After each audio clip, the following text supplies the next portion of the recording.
Paramount. We're the mountaintop. We're the goddamn Statue of Liberty. Ready. Up in the sky, look! It's a bird! It's a plane! It's Superman! But he looks different. Did they recast him again already? So, Super, the Man of Fate. This logo works because the word magnetic always invokes lightning, and the word telescope invokes a wooden sign on a treehouse built by the Little Rascals. Well, I don't know about you, but I only read Superman magazines for the articles. M4, Ron, is that the precursor to Megan? And is that the same Thomas More who wrote Last Rose of Summer?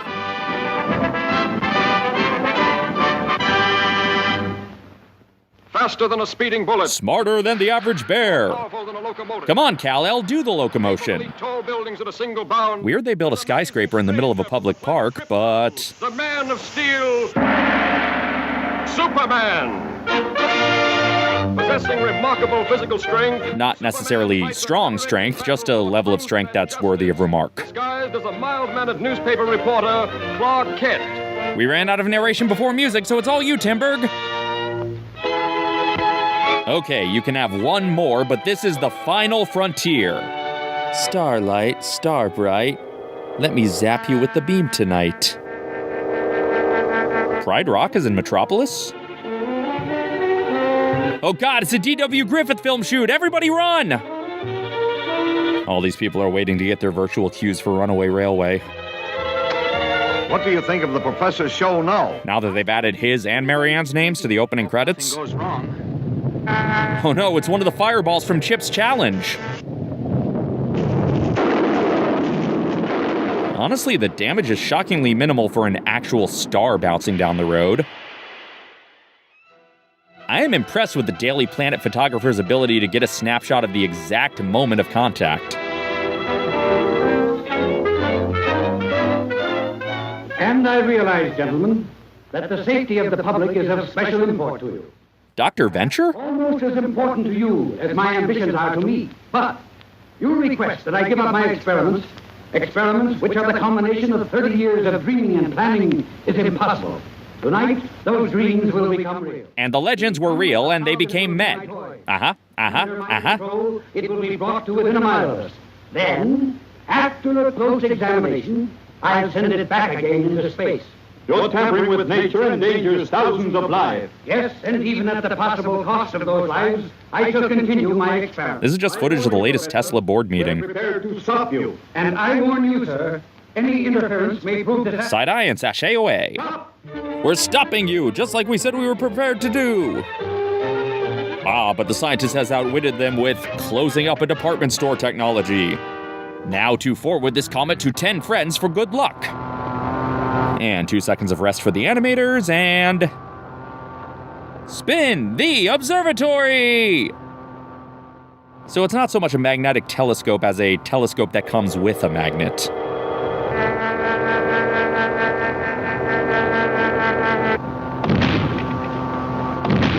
They're breaking down the Killer Dynamo's door, but what about Glenn and Mark Bell?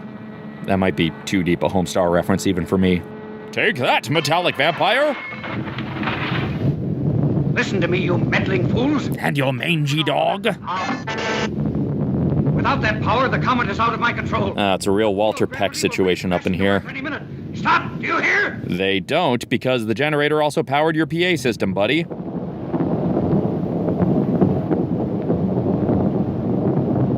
Ah, 2 Christmas ornaments crashed into each other. Fantasyland doesn't let you pull the sword from the stone anymore. And Rodney realizes he's late to the Love Muffin pageant of evil. Boy, I gotta use comets for remodeling more often. The Keystone Cops versus the Keystone Comets. Well, I could safely escape, but why break old habits? Sometimes I regret having Jimmy Olsen put down. City editor. And part-time Redditor. Look, Chief, the panic's gone. The thing's gone haywire. Ah, those curtains went, so now I can't. Lois, what happened? Well, this is a job for Superman. Or for Clark Kent to just take a leisurely Uber. Sorry, I gotta pee, so I'll run out the passenger side for some reason. Okay, now this is a job for Superman to give my driver only half a star.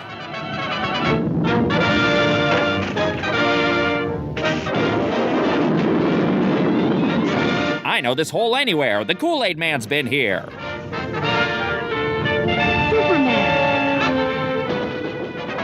Are you all right? Yes, for the moment. Good enough for me. You're on your own now, Lois. Well, while I'm here, I might as well look into the Nickelodeon to watch this old W.C. Fields short. Batter up, and away! Not the only time in recent years Superman's trajectory has been completely thrown off course by The Rock. Oh God, that's obscene! It turned the car into a different drawing. No, our $5 footlongs. No, the $1 Billion Limited. And isn't that the same bridge the other scientists destroyed in the first short? This is just the greatest hits of super destruction.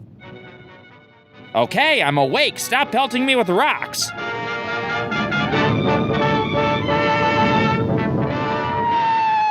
No, doing the exact same thing twice didn't work.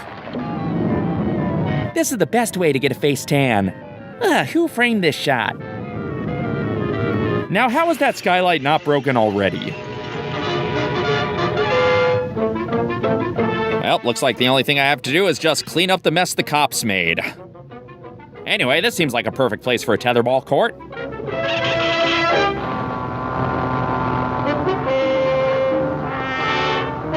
Da, da, da, da, da, da. Oh, the G's throwing a light switch, Rabe. There, that's not too deep a Homestar cut.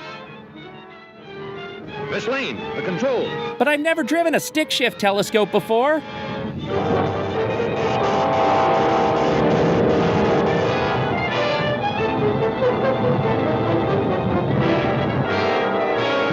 Boy, it's a real intense tug of war between this magnet and gravity. Philo's checking if his interocitor can withstand a sudden charge of 60,000 volts. I feel like it should be bigger news that when fully powered, this magnet is stronger than Superman. Oh, Superman, you were wonderful. You're pretty wonderful yourself. Oh. Okay, is it creepier that it really is him or creepier that she thinks it isn't? Superman.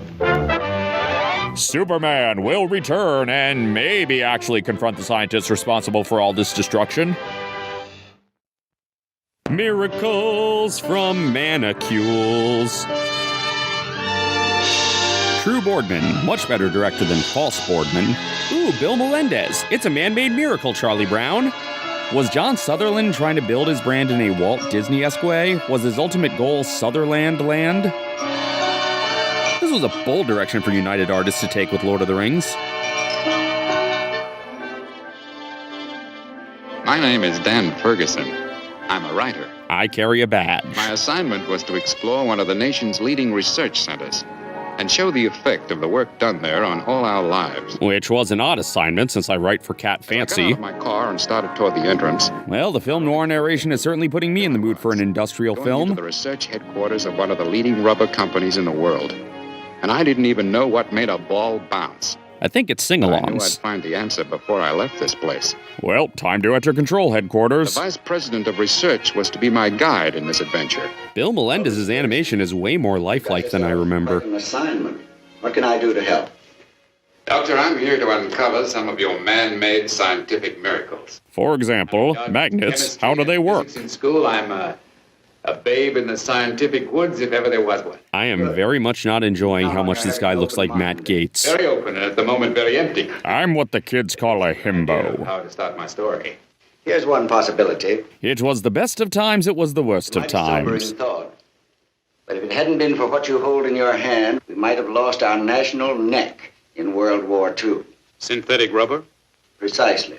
The battle to make man-made rubber. The Battle of the The Bounce. greatest example of industrial teamwork in our nation's history. This rubber guy is the Negaverse version of the plastics guy from The Graduate. Example of our way of life at its working best. As I sat there listening to the doctor's words, I zoned out profusely because nothing is more boring than the history of rubber. Fortunately for America, one rubber company had been working long before World War II. The smoke's moving like a wacky waving inflatable arm flailing tube man. General-purpose man-made rubber. This By plant produced 1940, bouncing ball this tests for private young finance animation venture students. Was producing general-purpose man-made rubber. Luigi's The Flying plant in Tires Akron, didn't Ohio. succeed because that was car-made rubber. Production important as it was just a molehill alongside the 650,000 long tons of rubber the nation used in 1941. Well, no wonder Spielberg went so over budget. 97% came from the Far East. Oh, how racist is this about to get? It is the Far East, and Japan is the sun. Arise, fair sun, and kill the envious moon. The enemy's goal was the rubber lands, and she got them in a few short weeks. The rubber ships stopped coming. Not only our war effort... No, that's just Butte, Montana disguised as the capital by Boris Badenov. Uncle Sam faced the most critical period of his life. From Washington, Uncle Sam works the mixing board at a megachurch. And industry answered. The men in rubber... Men in rubber, alien a clubber. And in chemicals, formed a combat team to fight the battle for man-made rubber.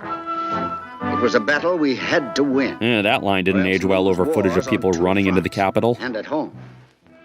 It was only 20 months after Pearl Harbor that the largest plant for making man-made rubber went into full operation at Port Neches, Texas. With the rubber we needed... The rubber industry has its own mecha Koopa? High gear. And we struck back all over the globe. Ah, yes, rubber was the weapon that ended the war. I am become rubber bouncer of worlds. We didn't know if we'd make it on time. Doctor, I see what you mean. It was all about rubber. That Hitler was just some nobody. Here in my hand.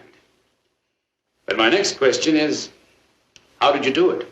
You might say the answer to that is right here. This is the famous wall that Pink Floyd warned us about. Man-made rubber grew out of our work with this material. Just what is it? It's Corroseal. Corroseal. The entire planet is one big city. You might call it a kind of cousin of rubber. Rubber's the maybe, and Corroseal is the George Michael. Related. Oh, come along. I believe we can show you what I mean.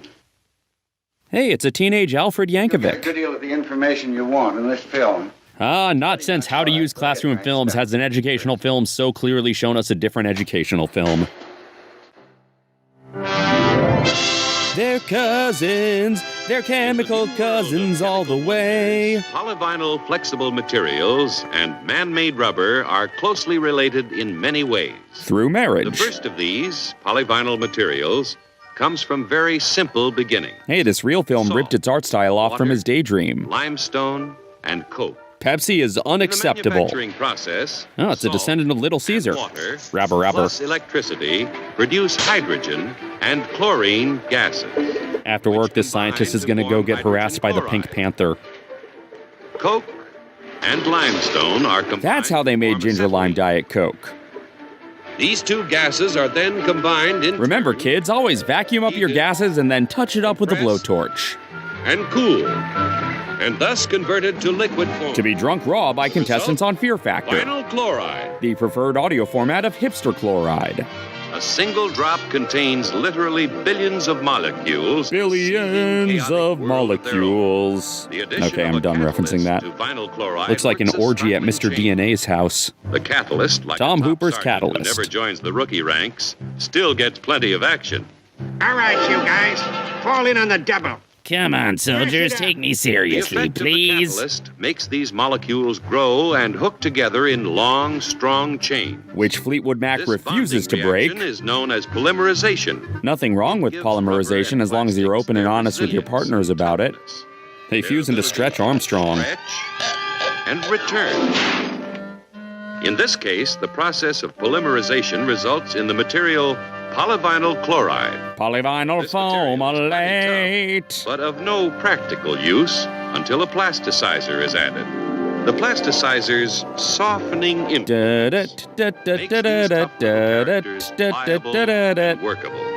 Thus was created a new material known as Geon. Geon, from Warrior which Princess. Corroseal products are made. A material which brought You into are being getting new very plants, sleepy. new Not from that jobs, hypnosis spiral, just and a from vast watching array this of new film. products, which contribute to the safety, comfort, and the beauty. Wasn't of our enough to daily watch lives. humans watch this cartoon, now we're The watching knowledge cartoons gained watch this working with New cartoon. flexible materials enabled research scientists and engineers to develop further their chemical cousin and to put man-made rubber into a host of constructive services for mankind. Surgeon's Is this gloves haunted today glove are thinner actually yet stronger than ever stretching? before. Man-made rubber has brought improvements. We've injected you with 20 cc's of rubber. Your blood is basically a basketball now. And surgical uses. Lighter, higher-pressure hoses are on our first line of defense against fire. Fires caused by our other chemicals. Sturdy, longer-lasting rubber are constantly... God, Splash Mountain's lift hill is in terrible shape. This revamp is long overdue. But despite the literally hundreds of other products for which rubber is used today, as seen in this random tourism ad, production goes into tires. Yes, tires, providing a population for strong Badia. Over 40 million cars ride the nation's highways. It'll take 10 million more for it to be quite the achievement, USA. And road safety is greatly advanced. That tire damage doesn't look severe at all. I'm gonna go enter a paid parking lot through the exit. The nation's trucks, tractors, giant truckers, construction equipment ride on heavy-duty tires. Heavy-duty tires roll than ever before. And jet planes land safely on carrier decks thanks to aircraft tires. This isn't so much Top Gun Maverick as it is bottom knife conformist. There are other advances almost beyond number, and always the work goes on to discover. Meanwhile, at the Disney Ink and Paint department, here in this why is the lab staffed entirely with flashers? Some of the true pioneers of our time. These rubber scientists will all die of dysentery. Microscope, assaulting the horizons of the No, they shut down Horizons. And each of their discoveries becomes another milestone on a road which has no end. Much like this film. They continue their task of converting the dreams of yesterday to the realities of tomorrow. Welcome to the realities of tomorrow. Oh, thank you, Frank. Wrong Yankovic. Did you find enough ideas to get a start on your story? If I ever had any doubts about the importance of research, you've taken care of them once and for all. Well, I'm glad. Yeah, I also get super agreeable when I have to pretend I was paying attention. Well, there's one thing I can't impress on you too strongly. Rubber's really Still boring. Only on the threshold in almost every scientific field. So see if you can light even more fires of scientific enthusiasm in our young people. Light the building on fire, that's an order. In the research scientist of the future lies our great hope. Medicinal science is trivial compared to fake rubber science. Don't worry, Doctor. That'll be in the story and letters that high. We kill an entire forest for each issue of this paper. You've been most helpful. My pleasure. Oh, I almost forgot. There was one final question. This guy's a terrible Columbo. What makes a ball bounce? Well, I'll tell you. We've learned to make a plane fly faster than sound. Quit evading the question. To create all sorts of new products and materials. Some of us have even learned to split the atom. But there's one thing not one of us knows. What makes a ball bounce? Do me a favor. What's that? If you find out, let me know. That's the deal. Goodbye, then. Eh, sucker, we know what makes a ball bounce, but I'll never tell him. Hey, where the hell did my kid go? Sponsored by B.F. Goodrich, but without the decency to have Harry Von Zell annoying George Burns. Paramount, do we own Pluto TV too? Even we're not quite sure. Up in the sky, look! It's a bird! Nice try, I'm not falling for that again. Yes, Superman, the man with all the powers of a building super. He will receive your call to repair the dishwasher, then 3 days later pop in and blame your detergent. Electric Earthquake, as featured in the recent Disney Plus series Muppets Earthquake. Oh, come on, who broke the credits? It was difficult to make this arrangement after Action Comics and Superman Magazine's contentious divorce. It's going down. I'm Sammy Timberg. You'd better move. You'd better dance. Faster than a speeding bullet. They really got ahead of that Matrix bit. Trains and guns, the only things that worked at opening day Hang on, we've already done this bit. Superman can only be summoned via welding. Superman! Possessing remarkable physical strength, Superman fights a never-ending battle for truth and justice, disguised as a mild-mannered newspaper reporter, Clark Kent. He looks so pissed because as a reporter, he was just unverified on Twitter. Now it's always once upon a time in New York City. Yes, the city, home of the world's greatest establishing shots. Meanwhile, at the old Huntington Beach Rubies. Hey, I don't see any newt playing flute or carp playing harp. Uh-oh, it's Voyage to the Iron Reef. Keep an eye out for any crabs the size of a cow.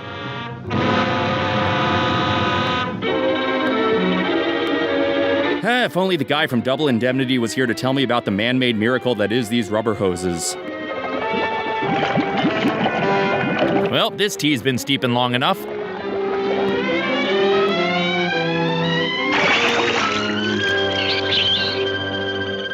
Inspector Gadget?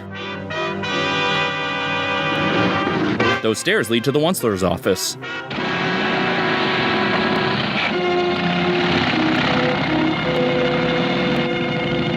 Boingy, boingy, boingy.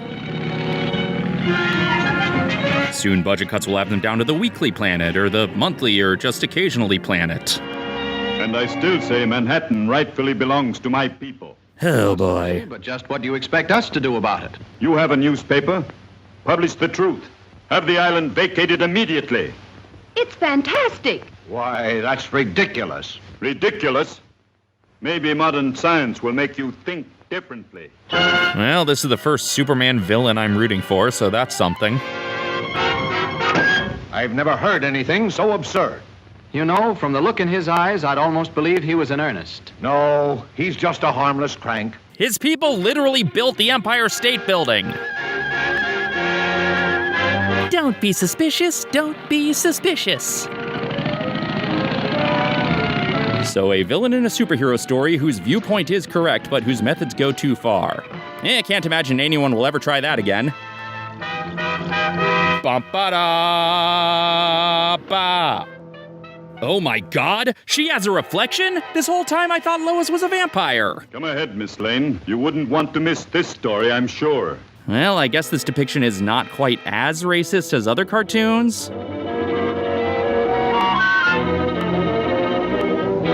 There's no turning back now. Has Atlantis been under Manhattan this whole time? You'd think someone would have noticed. Also, not the main issue, but these cartoons just take place in regular old Manhattan now. The secret lab has a spectator chair. That's preparation. Well, at least they're painting him as far more polite to Lois than the villains usually are. Oh, god damn it! Just a precautionary measure. Unnecessarily restrictive seating? What is this, Universal Studios? My god, he stole the decorative organ from an old-timey movie house.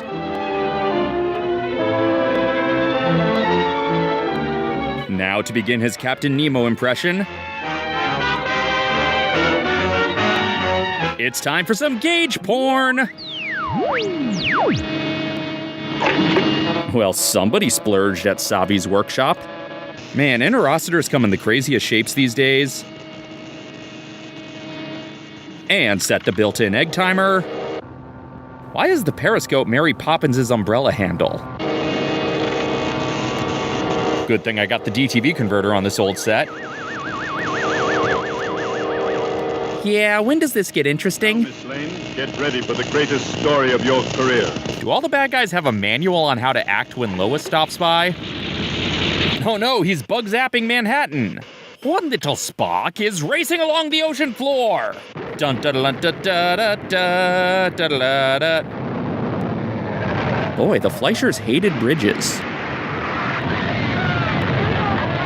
Ooh, the building's less rubbery than it used to be. Come on, Kent. Let's get out of here. But why? Been there. This looks like a job for Superman. So I'll just take my jacket off more casually than Mr. Rogers. The end. This time, rubble only stopped me for a few seconds. Ugh, buildings being destroyed in Manhattan. How many different ways can a cartoon age poorly? Pinocchio! You'd think the underwater wires would have electrocuted someone by now. Well, whenever there's wire and explosives, the only thing to do is start yanking randomly.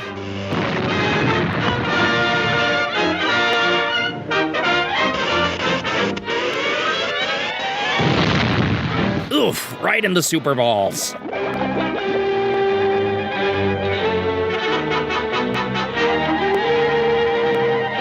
Okay, that cable did that on purpose.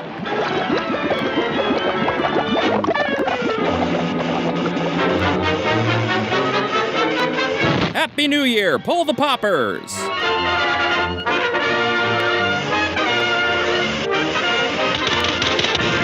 Oh, this is why you always click eject before unplugging an external hard drive. Oh yeah, that's gonna take some industrial strength sealant there. That's a real gradual waterboard. Oh, that's why you always check the wattage on your bulbs.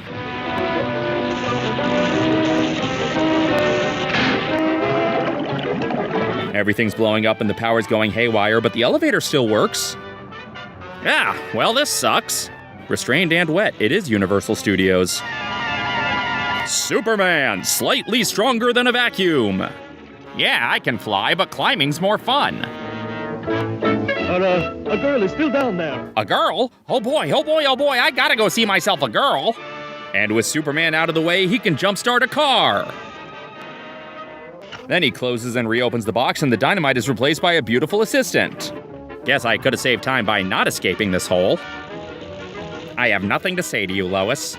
He just wants to blow up his lab before it can be taken over by Gyro Gear Loose.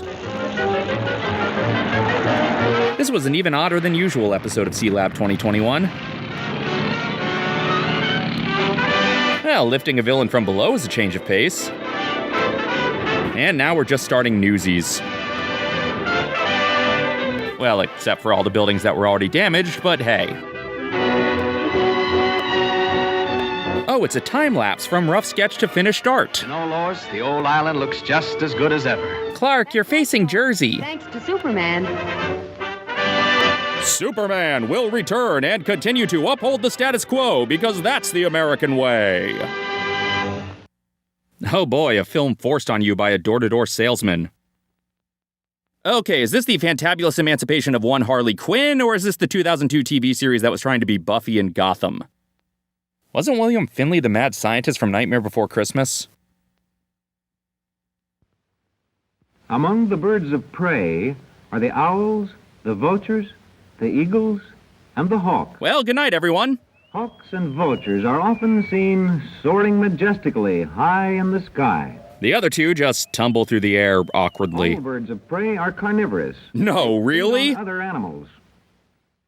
The strong talons of hawks and owls help them to catch and to carry their prey. But you ask one to help you move and you'll just get a bunch of excuses. The birds of prey have hooked beaks that are well suited for tearing flesh. Or on a lazy night, opening a can of Chef Boyardee. As the American eagle, nest in high places. But some won't move out of their parents' basements. The end? Oh. The barn owl sometimes nests in a hollow tree trunk. Next to his neighbor, Henrietta Pussycat. Sleeps at home during the day. Oh, sweet, you got an Atari? Barn owls are rarely seen, although they are found throughout most of the United States. Found but not seen. We just sort of feel them while moving our hands around blindfolded. They usually hunt their prey under cover of night. Out of the night, when the full moon is bright, comes a barn owl known as Barn Owl. Are set so that it can look in only one direction without moving its head. Once they move their head, they can look Backstreet Boys. The barn owl has keen eyes. It has canines? It can see mice or other prey at great distances. It can even see that they're taking the hobbits to Isengard. Its highly sensitive ears. Hey, you're burying the lead that it has fingers. Of a field mouse far away. So it's got fantastic vision and fantastic hearing? Geez, what a Mary Sue. Have a soft fringe. Just like the top of Curly Surrey. Wings make no noise in flight. Thus, the prey has no warning. All the cute critters are doomed. Enjoying the film, children? That is clearly a baby Skeksis. And quite helpless. Later, a white down appears. A white down, not to be confused with an Olympus Fallen. The mother barn owl starts sitting as soon as she lays the first egg. But even then, her shift lead tries to force her to stand. Is 12 days older than the smallest. That's the way they all became the barn owl bunch. Baby barn owls are always hungry. Yeah, so am I. Baby barn owls aren't special. The clacking of the Tiki Room animatronics is drowning out the music. When half grown, the young still have the downy white coat. Made of Dalmatians. But later, wing feathers appear. and also the head feathers. The head feathers connect to the wing feathers. 7 again a few days later. Is this the real life? When 6 to 8 weeks old, barn owl young are ready to leave the nest. Yeah, it's easy when you're not saddled with student loan debt. The great horned owl. From the Black Cauldron? Found in all parts of North and South America the year round. No matter how many times you ask them to leave. The ear tufts resemble horns, hence the name, great horned owl. So we're just listening to this guy read the encyclopedia. Large, powerful, and ferocious. Ferocious? Well, gee, Josaphat. The cactus is also horned. Roll with us here. It is often called the tiger of the air. Tiger of the air, chicken of the sea, narwhal of the cliffside, water buffalo of the surface of Jupiter. Has hatched its 2 young in an old abandoned hawk nest. All birds of prey believe in squatters' rights. Here in the Southwest, seats aren't assigned and the flight attendants tell bad jokes. Often catch rabbits to feed their young. Oh no, Bean, Oswald, Bugs, Roger, Fiver, run for it! Is that owl winking at me? Buy me a drink first. They are ever on the alert for dangers. If a stranger approaches, starring Charles Durning, lowers and spreads its wings as if ready to attack. This owl would later teach everyone else in the 100-acre wood how to be too smart for strangers. The screech owl is found in all parts of the United States. Stalking the Lisa Turtle owl. Grandmother Willow? This one has a nest in a hollow fir tree. Its plumage matches the bark. So, does the plumage match the bark? In this picture, there are 40 screech owls. They cannot be seen. The baby screech owl has a coat of down. A coat of down, down, down, down. It is well feathered. Every fade to black gives me a tiny bit of hope, and every fade back in crushes it. The snowy owl. Companion of the Tintin owl, called the Milou owl in the original Belgian. Only during severe winters do these owls go southward as far as the United States. What does an owl consider severe? Usually only as far as the northern states. They're really only interested in seeing the Mall of America. The snowy owl is white, except for dark markings. Listen, film, no matter how much you tempt me with owls and dark marks, I refuse to make a Harry Potter joke. The vulture is a scavenger, feeding mainly on decayed That's not turkey vulture. That's emu vulture. It is often seen circling high in the sky above a carcass. But only one specific carcass. Can you guess whose? The young turkey vulture has a white coat of down. Seen it. Which is later replaced by black feathers. And all the fans rant on Twitter about the redesign. During summer, turkey vultures are found throughout most of the United States, but they move southward in winter. Yeah, that one up there moved all the way south to Ohio. Meanwhile, in the same country, the black vulture is found only in the southeastern United States and southward. South by Southeast, directed by Nega Alfred Hitchcock. The black vulture also is a scavenger. Look, this will go faster if you just list things that are different about these birds. Head and upper neck are bare. It's a bear, too? What is this Dr. Moreau crap? Young black vultures have coats of gray down. But this will be replaced by black feathers when they are 3 months old. And finally, they can live up to their name. Nominative determinism wins out. The sparrowhawk is one of the smallest hawks. Well, I figured if they're not calling it the mammoth hawk. Turkey, vulture, sparrowhawk, seagull, parrot, let's mash them all up. The sparrowhawk nests throughout the United States and Canada, but many migrate to southern United States and as far south as Central America in winter. Central America? What, like Nebraska? The sparrowhawk commonly nests in a hollow tree. Some of these eggs were later thrown at Michael Eisner in France. This sparrowhawk has just hatched. Let's bother it. Feathers appear as it grows older, but the brightly colored feathers do not appear until the second year. It's got to fulfill its freshman prereqs before it gets approved for brightly colored feathers. Man, can you believe this? Am I the only one seeing this? Come on, people.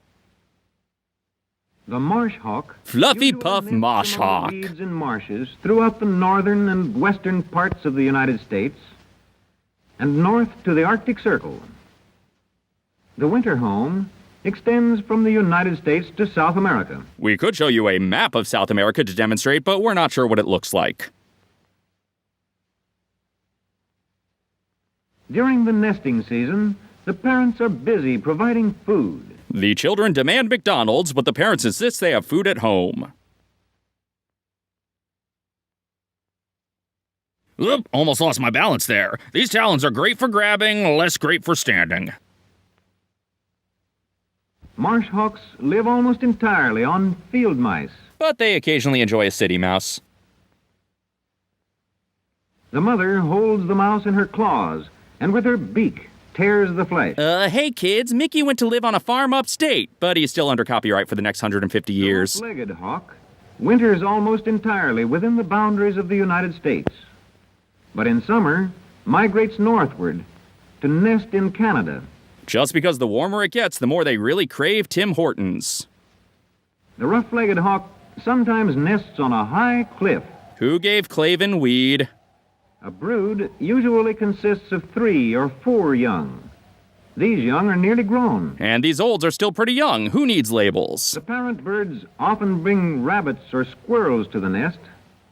But when food is scarce, they may attack other birds. This is turning into an avian TMZ. Are tearing apart the remains of a sparrowhawk. Take that, sparrowhawk. That's what you get for shoehorning yourself into the Hawks of the Caribbean ride.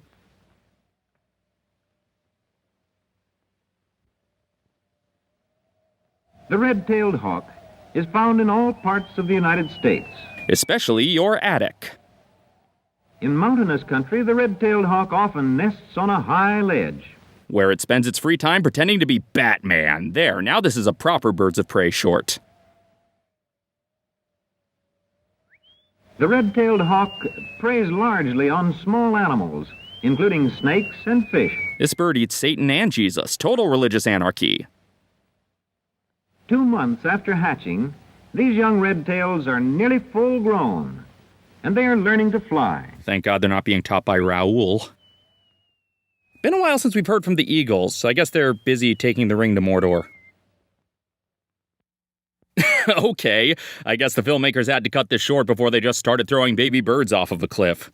It's still more closure than DC gave their Birds of Prey franchise. Paramount, while you weren't looking, we just greenlit 8 more Star Trek shows and a Galaxy Quest.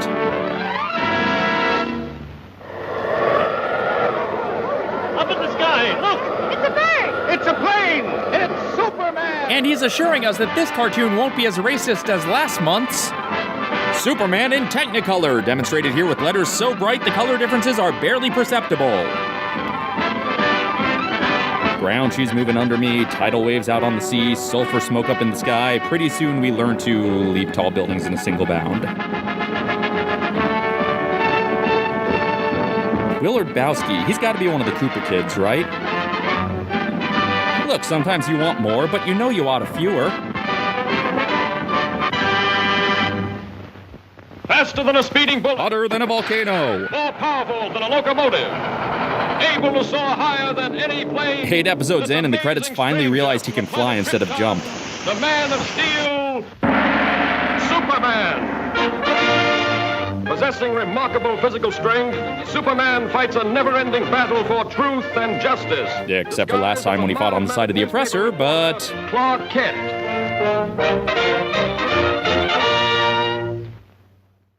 Bali High? On this peaceful island crowned by the great volcano Mount Mauna Kea. Oh, good, another travelogue in a Superman short. Well, I hope this one also has a dinosaur. Burying the beautiful city beneath it in molten lava and creating destructive tidal waves that raced around the world. It's Krakatoa meets Pompeii in the wackiest mashup of all. A new and more beautiful city sprang up at its base. It burned down, fell over, and sank into the swamp. After centuries of inactivity, slight tremors are being felt. Slight tremors. It's just the direct-to-video sequels. Meteorology, a group of scientists watchfully check delicate instruments to determine the seriousness of this renewed activity. Because the geologists who should be studying this are all on vacation. Oh no, the volcano's active. Quick, we need Tom Hanks and 3 Meg Ryans. Oddly enough, the disturbance was recorded with the glockenspiel. The volcano's causing it to slowly rain newspapers from the sky. Oh sure, Mount Mauna Kea trying to make me feel bad about lying on the couch eating chips and binging Frasier. Oh good, the US is getting involved. That always ends well. Why did the article include the reporter's awkward yearbook photos? And I want you to send me some real stories. Like 80 for Brady. Steamship tickets, and here are your press passes. You'll need these down there. Goodbye, good luck, and for Pete's sake, see if you two can work together for a change. Lois, if you put another live snake in Clark's gym bag, I swear to God. Boy, the Queen Mary is mad.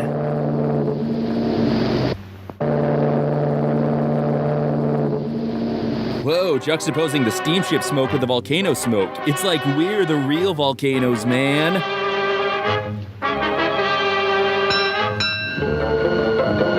Look, the Skyway's not the most immersively themed ride, but it's cool to go through the inside of the Matterhorn. We'll stop them commies from stealing our volcano. I hate that the only clean outfit I had was my Sunday school dress. That's funny. Say, Lois, do you have my press pass? What makes you think I've got it? Because I can see inside your Sorry, sir, but bag. You'll have to get one down at headquarters. Thanks. You go on ahead, Lois, and I'll join you later.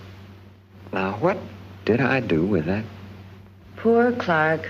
Too bad he lost his pass. So she's straight up sabotaging him now. Lois and Clark hate each other more than the Lockhorns. Did the clouds swallow them? And from all indications, we can expect things to start popping at any time. Hope you like Orville In order Reichenbacher. to save the city, we've decided to blast the higher rim of the crater, thereby diverting a flow of lava away from the city and into the ocean below. So we'll just leave it for Aquaman to deal with. Is the chief in? I'd like to see him about a press pass. He'll be back shortly. He'll be at an even taller desk, so you feel real emasculated. Marty's using Doc's amp. Okay, but where's the tall, skinny lady volcano it sings to? Wait here. Yes, hold all calls for Colonel Mustard. Set up that car.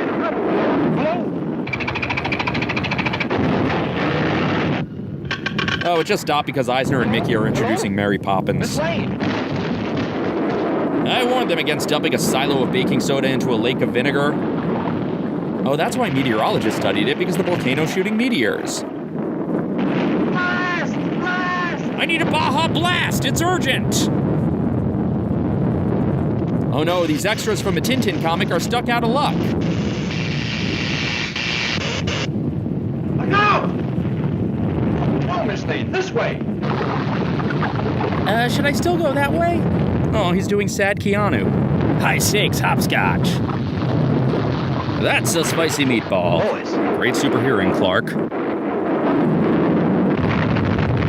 No witnesses. I could let her burn. This looks like a job for Superman. Here, I'll go out and change right by the front door, where anyone can see me.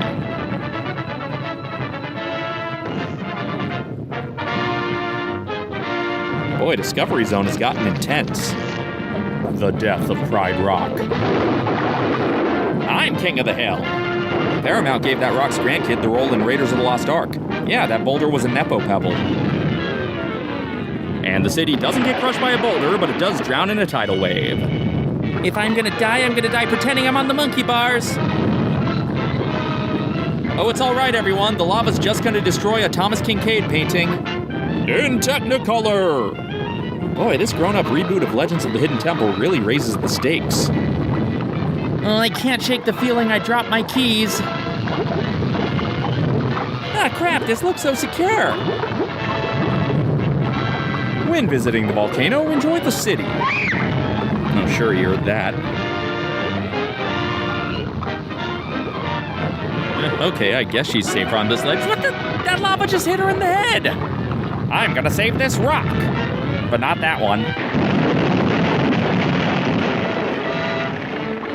So we just won't worry about the lava that already made it through the rock dam? Here, Lois, board this ship. You'll be safe on the, Titanic. I'm not going back to Metropolis without seeing the other side of the island.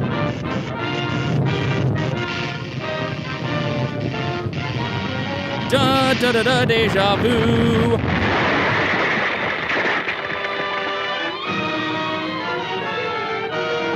Oh, they're draining for lava treatment, so Grizzly Lava Run's gonna be closed for about a month. And the entire ecosystem of this side of the island is destroyed forever, but at least a couple of people weren't burned to death. Meanwhile, back in Anything Goes... Lava, exciting and new. How's the story coming, Lois? Oh, fine, Clark. Too bad you weren't in on it. Maybe I would have been. If I hadn't lost my pass. I lost my pass, so I can't see the volcano. A bad day at Disney Sea. Superman will return in the quest for a briefcase with a lock that Lois can't steal crap from. McGraw-Hill Text Films, come gather around and watch a book. The mouth and the nose never get their own movies. All right, we've already learned how to use the classroom film, and now we've got to figure out which one to choose. Since I'm a math teacher, I think I'll choose Aronofsky's Pi. Can't wait to see how many times this short uses the word well. The lens of a motion picture projector is a brilliant, penetrating eye. A great eye, which can cut through lidless, many barriers. wreathed in flame. On the screen, the barrier of size can be surmounted. Or just get a microscope. Microscopic subjects enlarged to the point of easy visibility. Beyond the realm of normal magnification. Circumvented, as an extended process appears to be speeded up through the use of time-lapse photography. But it'll still feel like it takes hours to watch. Or as the past is recreated and brought vividly to life for your student. I didn't know you could plow with the catawampus. Barriers to understanding are removed as complex subjects unfold in simplified detail through the use of animation, which can diagram happenings that often cannot be seen in any other way. Until Disney greenlights the live-action remake. The eye of the motion picture projector cuts through the barrier of distance to let students observe people and places half a world away. And develop really reductive views of their cultures. Witness the drama while they consider the problems of our times. And finally, students can see through the use of classroom films what they need to understand as they develop their skills for the future. So this one's a sex ed film, or? The lens of a motion picture projector is an eye. Yeah, established. Move on. Stimulate. Oh, it is sex ed. Motivate. Educate your student. Take it from me, the love child of Phil Collins and Gene Hackman. Like any eye, it must be pointed in the right direction. I think you need to watch a film on eyes.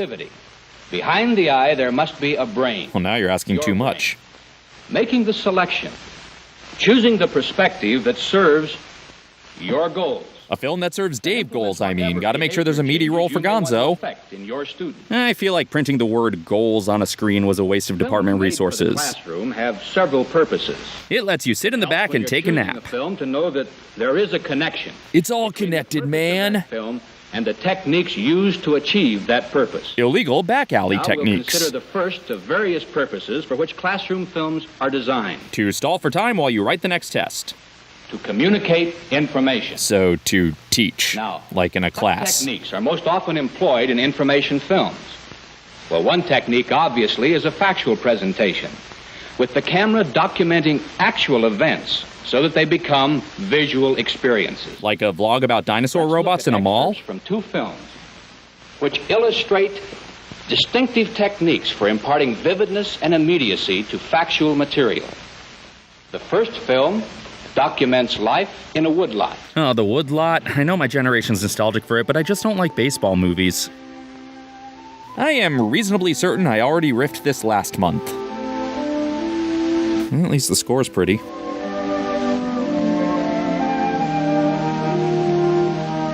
Trust in me.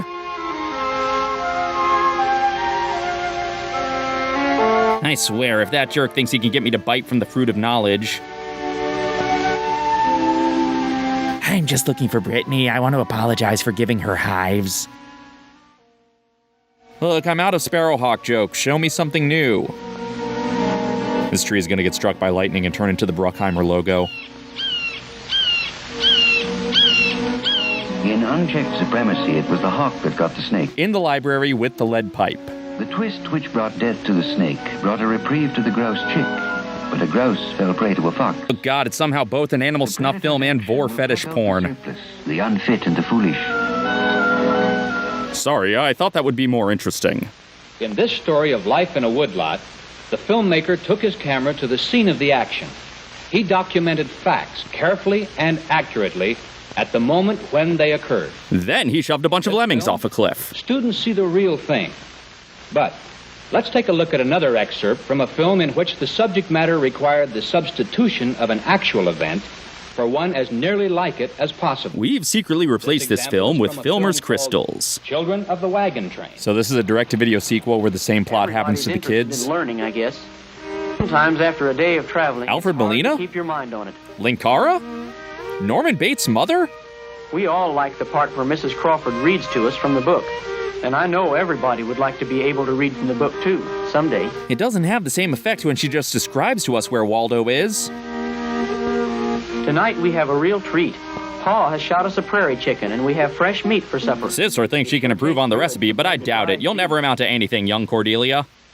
That is one sinister-looking wagon. Singing after supper, but today has been long, and tonight most of us are ready for bed at sundown. Where was Michael Landon?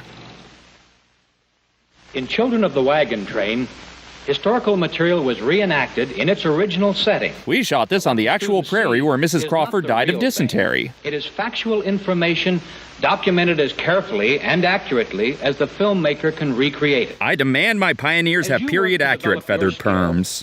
In assessing films, remember that the characteristic of the film to communicate information is quite extreme close-up. Whoa! Documentary technique, showing action as it occurs, or an event which has been reenacted so the student can look back into the past. And make fun of the past on YouTube. The documentary technique, in its two variations, is the technique most often used in films designed primarily to communicate information. But keep in mind that there is also hardly a classroom film in existence which does not in some way impart information. Worthless information, but the techniques you will see later in this film may also be used in informational films. Now, let's consider a second purpose for which films are designed. To change attitudes. To change attitudes, the least subtly titled propaganda film. Through which your students can more easily gain a new appreciation of themselves and the factors which shape their lives. Let's take a look at some screen examples. The first is from Understanding Others. It deals with a social situation. Let's go back.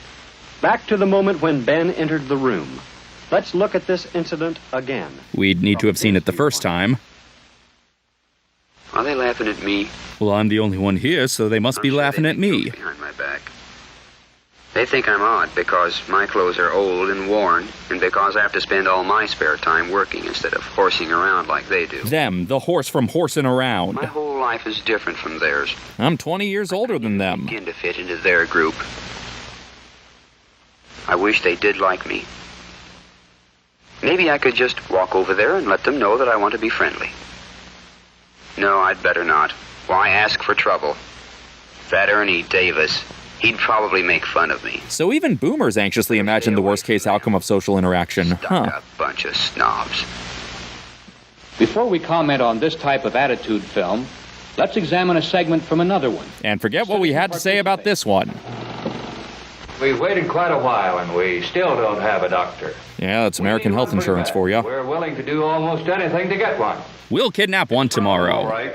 We've got over 40 applications from towns in this state that don't have doctors. We're doing everything we can to find the man, but it's a tough job. Well, how about these young fellows coming out of the medical schools? This guy's just irate because he tripped over Johnny's bike. Yes, Mel Cooley's happier brother. One of those young doctors. But there's even a problem connected with that. And you'll hear it in our next exciting episode. Understanding Others presents a look at a social situation in such a way that students can easily put themselves in the place of the film participants. They, too, can easily imagine bullying that kid. Yes. But over and above this, well, they tend to have some feelings about those facts. And it turns out the facts actually care quite a bit about these feelings. Different reactions helps awaken more mature student attitudes towards problems in human relations. And that's why Americans handle human relations so maturely. A common technique used in films to change attitudes is gaslighting. Is dramatization. Oh. It may be a dramatization in which an ideal reaction is stressed. These days, my reaction to most things is stressed. A film which helps shape attitudes by suggesting a suitable course of action. Or it may be that these pictures were stuck on the cabinets when we bought the place. Which provides evidence of several different attitudes. Well, these two dramatic techniques are somewhat different, but their aims are identical. To brainwash kids into conformity. an emotionalized experience to which students can relate. A third purpose for which films are designed is to give Adam Sandler's buddies a paid vacation. to develop skills. The skill of watching films. Observe how skill films are constructed. Notice that the camera is usually focused on the work at hand, giving the student watching the film a front row seat. Which is way too close. Near the back is a better overall show. Which to observe the step-by-step process without extraneous or distracting details. And they only have to rewind the film 8 times to understand the step they skipped. The technique of woodworking, joining and gluing. Always joining and gluing, never cheesing or choosing a classroom film. Develop skills. Using the tri-square to guide you. The tri-square area! Across both edges of the piece, so that the dado will be straight and true. And if you start to slide, give a little whistle.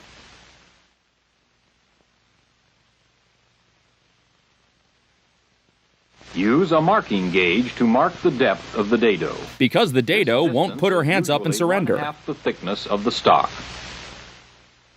Using a block guide and back saw, carefully cut the sides of the dado to the proper depth.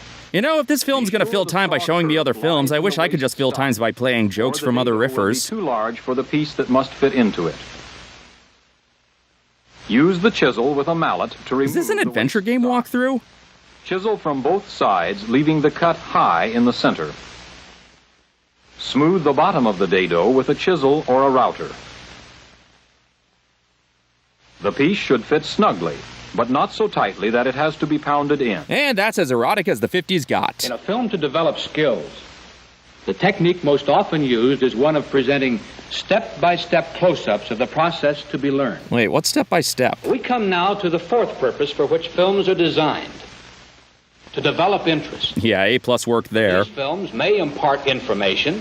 They may even help change attitudes. What are you going to do about it? They are primarily designed to arouse interest. So they make use generally of interesting and unusual techniques. The film Manners in School employs fantasy plus a combination of live action and animation to arouse interest. Oh, now this is unfair. Showing me a short that Riff Tracks has already covered?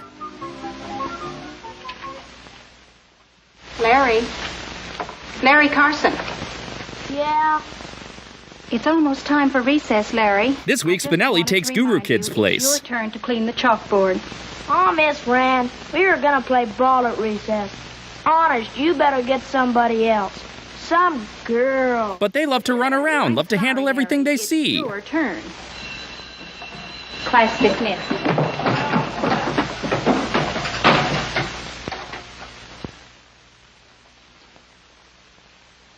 All right, chalkboard, it's just you and me, Pilgrim.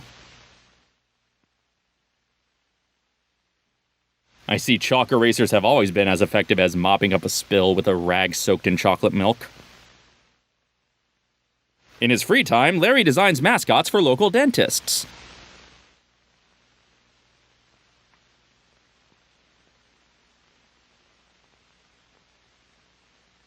Hi, Larry.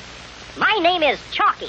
Look, we need to come up with actual jokes that haven't been done about this scene before, and yet these clowns got so lazy they ended their naming session after Chalky. And run. And even jump.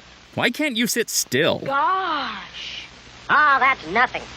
What's important, Larry? I'm here for a purpose. To do something about your manners.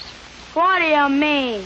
My manners. Manners like I'm a clown? Like I amuse you? The use of interest-catching devices is not limited to films designed to develop interest. I think you've mistaken interest with terror. The primary purpose of a film, you will often find that the use of unusual camera techniques... It's animation. It's not like a Vertigo-style dolly zoom. Sometimes even poetical narration contribute to the film's purpose. The fifth purpose for which classroom films may be designed is to raise problems. Hey, I don't think my students need any help raising problems. Initiating and stimulating a class discussion in an area which students can explore and analyze, if not resolve. Teach them life has no answers. Such films make use of dramatization, but they have a special technique all their own, as we shall see in this excerpt from The Snob. Oh, come on. Literally everybody's riffed that one. Are you satisfied? Is my hair flat enough for you? I don't know what you're talking about. Neither do we, since we just got here. I don't know what business it is of yours if I don't want to dance. Well, I think you did want to dance. You wanted to dance, all right, but you just couldn't pass up the chance to be a snob. Ah, snob! That's the secret word! My snobber sense is tingling. What's the matter? Richie Cunningham to the rescue. Sarah? Sarah, come back. Lost World Jurassic Park is lower budget than I remember. Why not? What's the matter? Can I do anything? No. Oh, Ron, they're so mean and hateful. They don't understand anybody who isn't one of their gang. Those cruel little rascals. They do. They don't understand. Mean it? Isn't there something I could... The snob. Hurting everyone. Herself, her parents, her friends, other people. Shut up, I'm trying to snuggle with this tree. The way she does. Is it a cover-up for some lack she feels in herself? How do you solve a problem like a Sarah? Can a friend like Ron help her in any way? Ron will try to help by suing Disney World. Is the group justified in judging everything Sarah does as snobbery? Well, if everyone's doing it, it must be right. What do you think? I think I'm glad the 50s ended and introversion was finally legalized. Frickin' McCarthy. The special technique of the dramatic film designed to raise problems is the open-end technique. Whoa, you can't be teaching kids about open-end techniques. Or the unanswered question that grows out of a dramatization. Something to provoke discussion and an exchange of thoughtful opinion on problems which affect your students. Was that wipe necessary? 2, 3, Demonstrating counting is the most educational thing we've seen. 5 purposes for which classroom films are designed. Purposes that mark the difference between a wood grouse and a snob? Between the techniques used in films and the purposes of those films. You may also have noticed some overlapping in techniques. It's almost like this whole thing was a redundant waste of time. The film to raise problems, for example, both employed dramatization. In the one, it was a primary characteristic. In the other, it was secondary to the open-end characteristic. Now, let's return to your goals. My primary goal is to find public domain footage I can mock through snarky commentary because that's an easy thing to put out week after week. You probably have already realized your goals are often almost identical with the purposes for which the films are designed. Now here again, overlapping is common. Clearly, since you've repeated yourself incessantly. Develop interest. Although you also may want to communicate information. Okay, at this point, the film scratch lines make it look like he's behind bars. I'm not going to protest. There is a great deal of flexibility in the ways you can use films. Now, some of this flexibility is the result of overlapping purposes and techniques in the films themselves. But there is even more flexibility possible in your adaptation of those films to meet your particular teaching needs. And then I can complain when your adaptation cuts out the scouring. Designed primarily to help develop a skill, such as the joining and gluing film. Starring Peter Sellers. Emphasize some special element in it, such as asking students to watch for examples of safety practices. Now, when you do, you're using a kill switch skill film as a sleeping aid. As an attitude film. Attitude films like Mountain Dew commercials. Consider your students and okay, now they're showing us footage from how to use classroom films. These films are cannibalizing each other. What you want the film to Fred McMurray's going to break that kid's glasses with a trumpet. Ask your students to look for as they view the film. It will also suggest the type of follow-up. I wish I was as high as this kid. Going to be needed. You will develop your own skill in evaluating films by learning to recognize some of the film techniques we have demonstrated here. Like turning the camera on. The documentary technique, the dramatic technique, the rom-com technique, step-by-step close-up technique, the unusual effects technique, and the open-end technique. Now, yeah, is he going to backhand me? Essential purpose. But remember, too, that any one of them may serve a secondary purpose. But there is a two-purpose maximum. If you discover a third purpose, there will be blood to pay. Proper use of film heightens the importance of the teacher and makes his contribution all the more necessary. His contribution. All teachers are famously male. The quality of the film experience ahead for your students should be predictable. Well, it's boring. That's almost the same thing. If you develop your skill in both choosing and using the classroom film. Oh, is this one of those endings where it's the very film we've been watching? Nice of the projector to show us a The End card. Yeah, you sold me. I'm going to rush out and collect these all. Okay, I read the titles. Fade out already. Paramount. For months we filled our streaming service with ads for a Grease prequel only to erase it from existence. What is wrong with us? Up in the sky, look! It's a bird! It's a plane! It's Superman! Whenever these metropolis crowds are just staring up in the sky, that's when the pickpockets come out to play.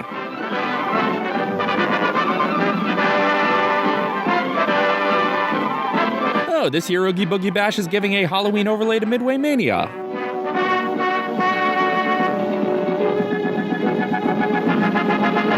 Jim Davis? So we're gonna get a Superman who hates Mondays? The amazing storyboarding duo of Morton and Gordon. Yeah, enjoy seeing Dave Fleischer's name while it lasts. Faster than a speeding bullet. More powerful than a locomotive. Yeah, but more powerful than a 260 is a low bar, according to the train expert I know. Thanks, Ashley. Borrowing Doctor Strange's portal to make his appearance. Possessing remarkable physical strength, Superman fights a never-ending battle. Mild-mannered newspaper reporter, Clark Kent. Really? You should know all of this by now. Ah, we're starting off this short in the depths of hell. So is Superman going to save the boys from Pleasure Island or what? All right, folks, only a time. 1/10 of a dollar. The Sailor Man business has been slow, so Popeye has to take a side gig as a carnival barker. Monkey Bone? Sorry, old fellow. Fine thing. Ace newspaper woman scares monkey. Ace newspaper woman reviews circus. I don't need to take this. I'm the goddamn marvelous Mrs. Maisel. Too bad, Lois. Looks like a great night for a murder or fire. Don't tempt me, Clark. Hurry, hurry. Step right up for the murder fire. That's your cue, Lois. The show's about to start. Only a few minutes before the performance begins. Oh, hurry, hurry, hurry. Todd Browning is filming in the next tent over. Help! I can't get out of the stupid costume! This monkey does all the fake studio audience applause for Bill Maher. Why are the circus staff dressed like Nazis? For its own safety, keep this monkey away from bad dates. It's a long pull string. Must be an extra chatty Cathy. Actual footage of Smeagol finding the ring. I don't like this version of Mystic Manor. Behold, the conga line of depressed elephants.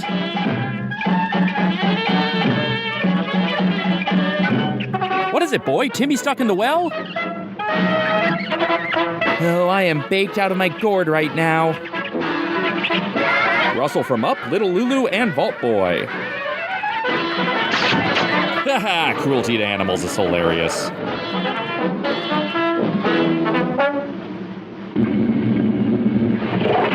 So everything's just happening at once? Pretty unfocused show. P.T. Barnum, I've come to bargain.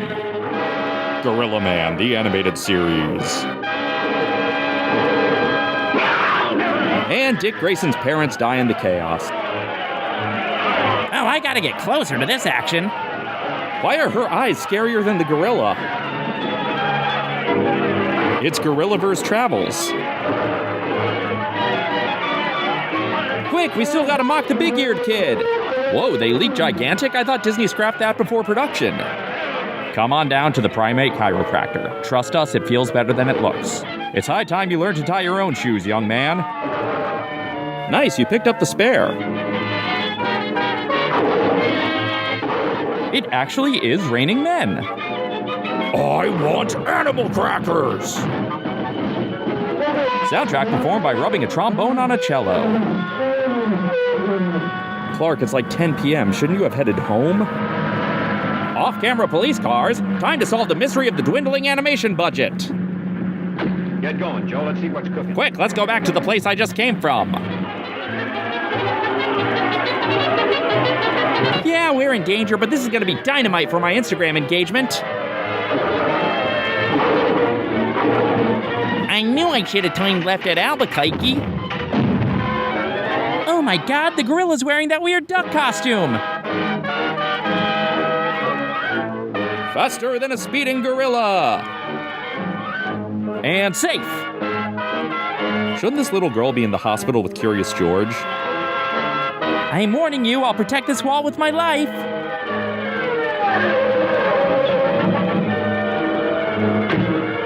Oh, we're saved. It's the same cop 8 times. I could have flown here, but taking the cab allowed time for some real chaos. Run! It was a mistake to hit the big boss for a raise! Ooh, he's flying the elephant like a kite. I want to turn. Me. So these shorts went from inspiring Godzilla to cribbing from King Kong. Let's hope we get a Mothra connection soon.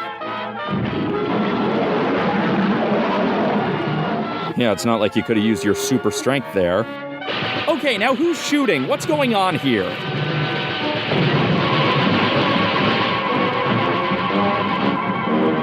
This is a job for Superman. You are the round egg!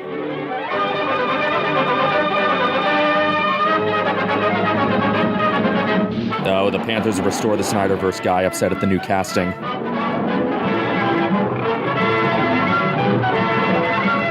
Now you go in there and think about what you've done, young man. Okay, pick a size and stick with it, gorilla. No trademark infringement here. Super Dan, Yul and the Lion's Den. Yeah, Soups, just toss that elephant anywhere, it's cool. Which way did he go, George? Which way did he go? And the lion gets away and starts a new life in Belize with that vulture from the first cartoon. And now Superman and the gorilla will make sweet, sweet love. This is the danger of leaving Christmas lights up. Oh yeah, still think it's going to be a great night for a fire, Clark? That rope went up in flames faster than the Flash's box office. That's Metropolis's ass. Really lingering, huh? Well, we're back in the depths of hell. That didn't take long.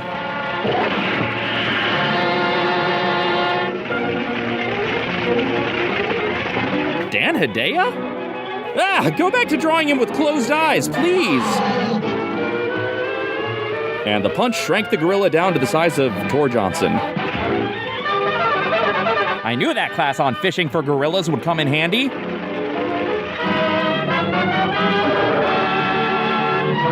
If a tree falls in a circus and a gorilla's around to hear it...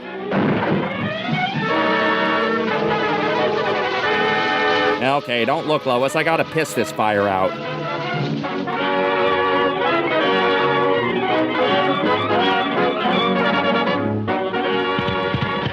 Lucky Lois. Logan Lucky Lois. Gets her story. And luckily, she lives to ride it. Thanks to Superman. Shut up and stop wasting film, Clark. Superman will return, even though the Fleischers won't. I don't recall being assigned my own Chevrolet dealer, but I doubt they're going to be much help with my Toyota Prius.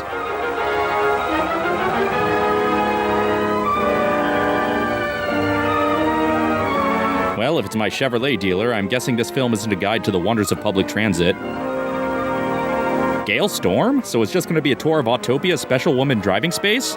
It was the best ride she'd ever had. Know where the Liebenau family of Hollywood is going? To get their names changed to the Gale Storm family since she gets top billing. An institution of going new places and doing new things. Or just hitting up Vegas for an 8th time. Vacation baggage is all packed and the family car is in tip-top shape. If you like crap. Ready to go places. The Bonnells consider themselves experts on how to go places in the family car. Put them in a different vehicle and they're clueless. Being an expert is knowing how to get ready to go. Last vacation, this expert left the lawn sprinklers running. Well, yeah, it's not like the grass came with them. This expert forgot to leave a note for the milkman. Milkman, the man with the powers of milk. Where's those Fleischer cartoons? A checklist. The checklist makes it easy to know what to take. Of course, it also makes it easy to know what not to take. Save this for a bicycle safety short. With the family baggage all together, on display, anyone can do a good job of packing. The emotional baggage will seep up around the 15th hour stuck in the car with the family. When the things you'll want first are the last to be packed, they'll be easier to find. Matthew 20:16. And here's a tip. One bag holding toilet articles, pajamas, and a change of light clothing for the entire family can save a lot of unpacking and repacking. With these 3 easy steps, you too can sing zippity-doo-dah out of your asshole. Your space is clear and unobstructed. But even so, blocking that door on the traffic side is a good safety precaution if you're traveling with children. There's a small cushion or two for sleepyheads, and to help stretch distances between stops, a jug of water, some cookies, and dried fruit for between meal snacks without mess and bother. And a George Foreman grill for paninis on the road. And don't forget the espresso maker. Last item on the Bonnell's checklist, and a good idea for everyone, a spare key for the car safely tucked away in a magnetic container for emergencies. I'm sure Lee and Gail love that you've told everyone how to break into their car now. Getting ready to go, a real expert seems to think of everything. Philip, are you sure you snapped the lock on the front door when you closed it? Yes, sir, Dad. It's locked. Uh-oh, I just remembered something. My purse. Where is it? It's on the dining room table. Okay, give me the keys. I'll go get it. Oh, you poor dumb fool. I hate to tell you this, but that's where all the house keys are. In my purse. Oh, Susanna. Fortunately, she has a plush taco from Squishable. The open road at last. Do you need a break from modern living? 3 small boys with hidden talent for burglary. Next stop, the Lonely Mountain, where the boys will retrieve the Arkenstone. And who cares about schedules when they're vacation bound? Dad, can I have a real gun? Not until you're 12, son. Does. But stepping on it is not the expert way to make up for lost time. The hell it isn't. Floor this baby. Hit the nitrous. Fewer the miles on a tank full of gas. Much of the time he thinks he is saving by extra speed may actually be spent in extra refueling stops. Speed is expensive. But heroin's on a discount. Car, driving costs increase rapidly as driving speeds go up. So take it easy, Pop. Go stand on the corner in Winslow, Arizona. You'll get there more economically, more safely, and probably just as soon if you drive at an efficient rate. A smooth 3 miles an hour will have you there in no time. Reasonable speed will let you cover more miles in a day, relaxed and comfortable. It's most efficient to drive in a bathrobe drinking a glass of Chardonnay. Make time by watching for ways to avoid business traffic in cities and towns. And now, Andy Rooney. Plan their trips to avoid rush hour traffic at morning, noon, and evening in large cities on their route. But they're from Hollywood, so the only time to avoid rush hour is 2:43 a.m. Time saver that works 2 ways.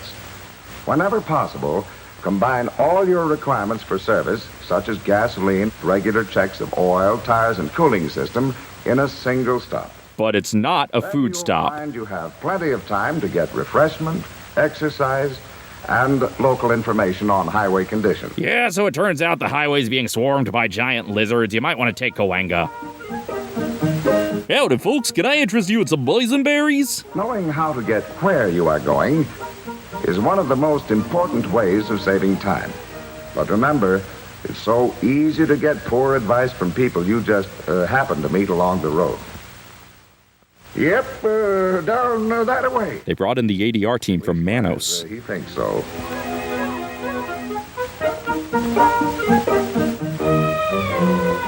Hey, wait, t'other way. I want it t'other way. Oh, well. Yeah, at least it's not like any horror movies begin this way.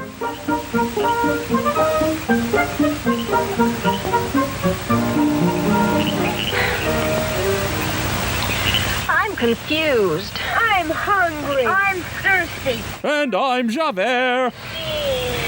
And I'm positive that old coot told us this was the shortcut to the main highway. I trust that poorly dubbed man with my life. I'll get out and see what it says.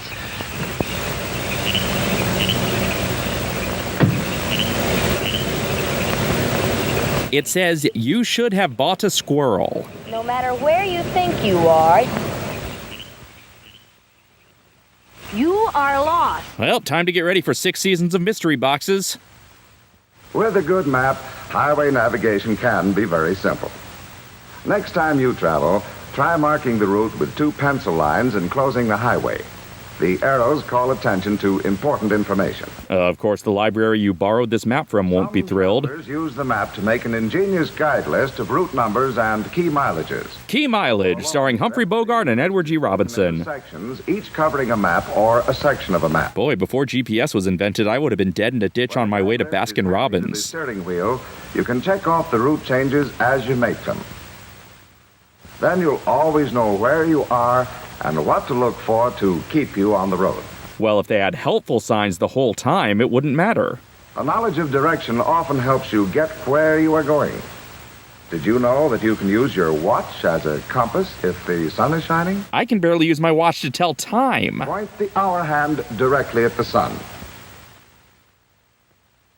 Midway between the hour hand and 12 o'clock is approximately south.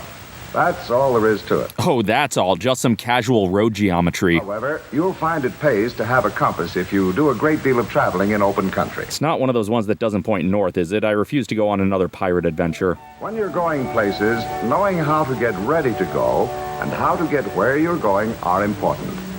But knowing how to relax and have fun while you're going is most important of all. Just take a nap while you drive. A good driver becomes steadily more alert and more efficient during the first 3 or 4 hours behind the wheel. After 4 hours of driving, his efficiency usually begins to drop unless he knows how to relax. Unlike retail workers who thrive on working without breaks for 8 hours at a time. Trust us, your employees love it. Hands in what the experts call the 10-20 position. Back then, the 10 and 2 theorists were laughed out of academia, but who's laughing now? Arrive feeling more refreshed with your back straight and your head up than if you slouched behind the wheel. Now I gotta watch a posture film too? Change in the position of the driver's seat also helps you stay comfortable and alert. Definitely fiddle with that constantly while driving. It's safe. Is Lee being weekend at Bernied? Cross-country travel can be a rewarding experience for the whole family. But there are times when young passengers need something besides scenery to keep them happy and occupied. So drug them. Here is a game that's fun for all. How far is it to that mountain ahead? Fun for all. The family guesses, and the closest guess scores a point. And lords it over his brothers. Familiar parlor games become more enjoyable because they're played in a parlor on wheels. Best apartment I can afford. And guessing games and license plate games. Yes, the license plate game is no longer relegated to the parlor. You can actually play it in cars now. On any cross-country vacation trip, the real expert is the one who takes the time to discover America. Or just take credit for it like that Columbus hack. Meanwhile, in Treasure of the Sierra Madre. East or west, north or south. The awe-inspiring wonders of the Grand Canyon of the Colorado. Yeah, until Charlie Day tries to kill you. The spectacular beauty of Zion National Monument. Less mechanical than it looked in those Matrix films. Mighty Niagara. Slowly I turned. The sparkling waters of the Atlantic. Isn't that the bridge from the Truman Show? The historic Southland. We are completely lost. All these and 1,000 more within your easy reach. Tributes to white supremacy everywhere. Wonderful. And aren't vacationers wonderful too? We're the boys. We've come hundreds of miles to see all of this. Why aren't they out here to enjoy it? Oh, they're back in the car planning next summer's vacation. They're reading a book.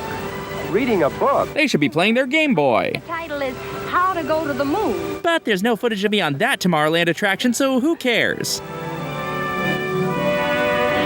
Chevrolet reminds you to just get in the car and keep driving. Go on, drive like you've never driven before and don't look back. We'll radio you when the coast is clear.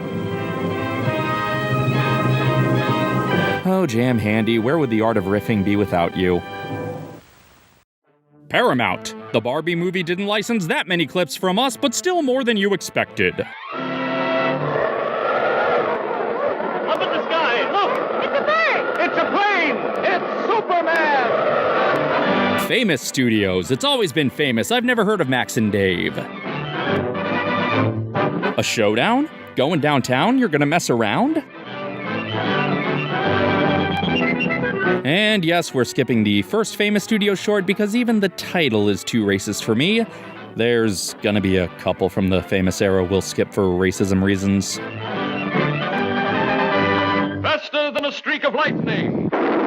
more powerful than the pounding surf. Guess the Fleischers got the speeding bullet and locomotive in the divorce. This amazing stranger from the planet Krypton, the Man of Steel, Superman. We can reuse still images from the previous era, that's all right. Superman fights a never-ending battle for truth and justice, disguised as a mild-mannered newspaper reporter, Clark Kent. A man with a sailboat in his jacket pocket.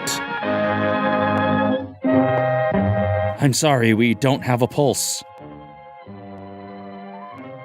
Yes, this is definitely the real Superman, knocking a guy slightly unconscious instead of just ripping the safe apart with his bare hands. There's a run on this bank because Dick Van Dyke took a kid's tuppence. Before Jimmy got into sandwiches, he and his bro had a different dream. Meanwhile, at Edward G. Robinson's private putt-putt course...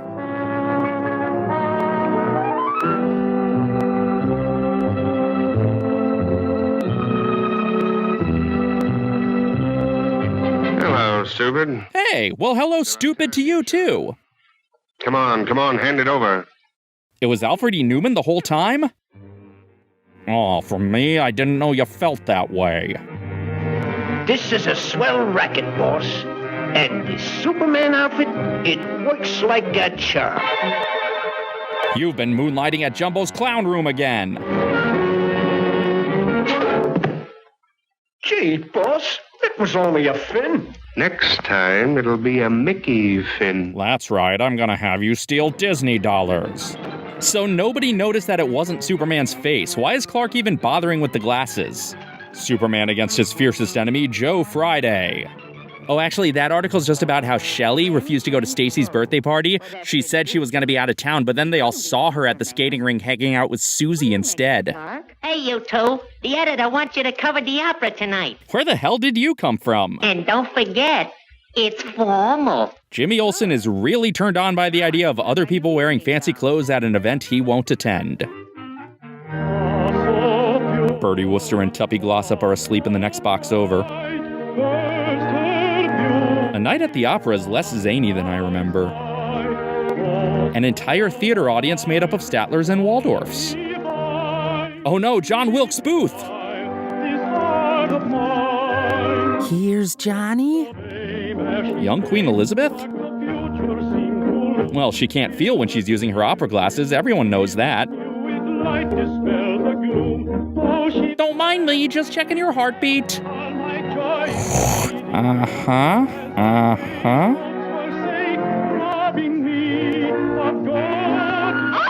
I just remembered I hate this opera.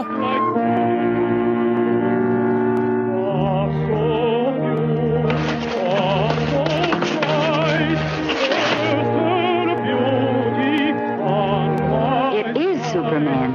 Only he wears clothes this flimsy. So Lois, the person who knows Superman's physique better than anybody, is fooled by this lanky dork. My double's in for some trouble. Or whatever Team Rocket says. Okay, but they think it is Superman, so they're covering the ground to trap the guy who can fly away? Ooh, they're gonna do the duck soup mirror gag.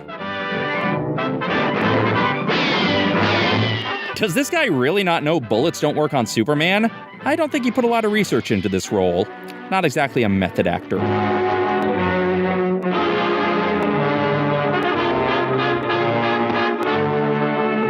Now, wait a minute, Mr. Superman. You got me all wrong. It ain't me. Honest, it ain't me. I ain't no senator's son. Oh, take it easy, will you, Mr. Superman? Give me a chance. I'll come clean. I'll talk. Honest, I'll talk. Oh, don't touch me. Look up in the sky. Neither of those are birds, Debbie. I knew there was more to the story. Not much more for me to do in this story, but hey. Come on, men, let's drive in a random direction.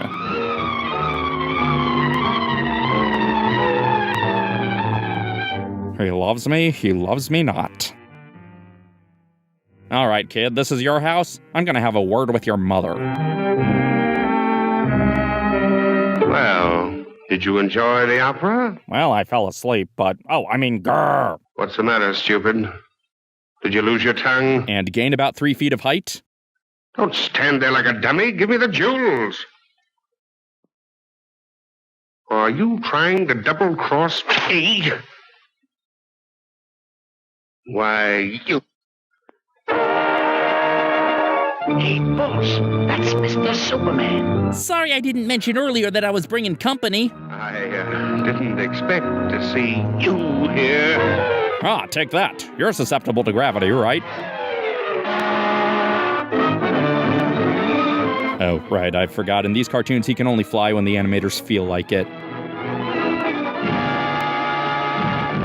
The desk is rattling around like a TV drawn by Bill Watterson.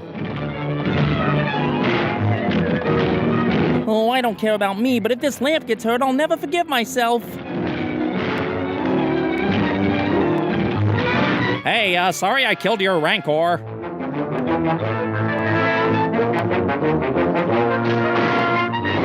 Whoa, electroshock! Give me more, I'm into it. Meanwhile, in a cartoon based on Cask of Amontillado... Hey, is Snow White's stepmother around? Superman, possessing remarkably inconsistent strength. Come on, hurry up. Let me in, ...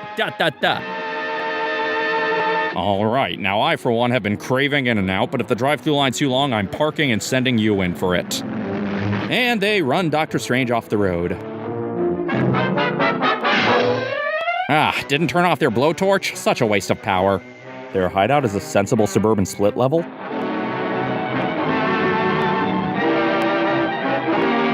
And Cary Grant crashes into them after being drugged by James Mason. Everyone knows cars are lighter than doors.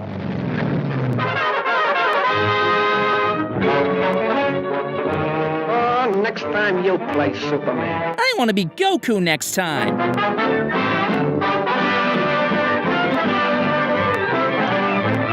have I got a story. What's the matter, Bright Eyes? The opera get you down? Just been dreaming I was Superman. Dreaming about being Superman might be even more pathetic when you actually are. Well, I can dream, can I? At Boner. Superman will return in something that allows me to reference a third Marx Brothers movie. An E.B. White film. Hopefully it's a more faithful adaptation than Stuart Little. I believe the term is writing books. In collaboration with Martin Luther and Robert Evans. Ruddy, you gotta read all 95 of these theses.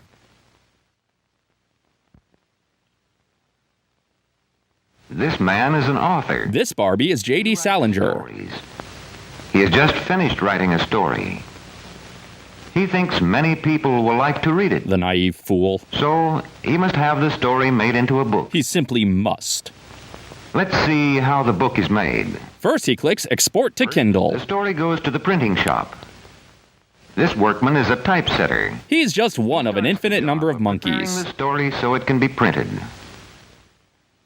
He types the story on this machine, letter by letter. And the machine keeps thinking he meant to write ducking. Every time the typesetter touches a key, a mold for a letter slides into this box. Moldy letters. We gotta get this place treated.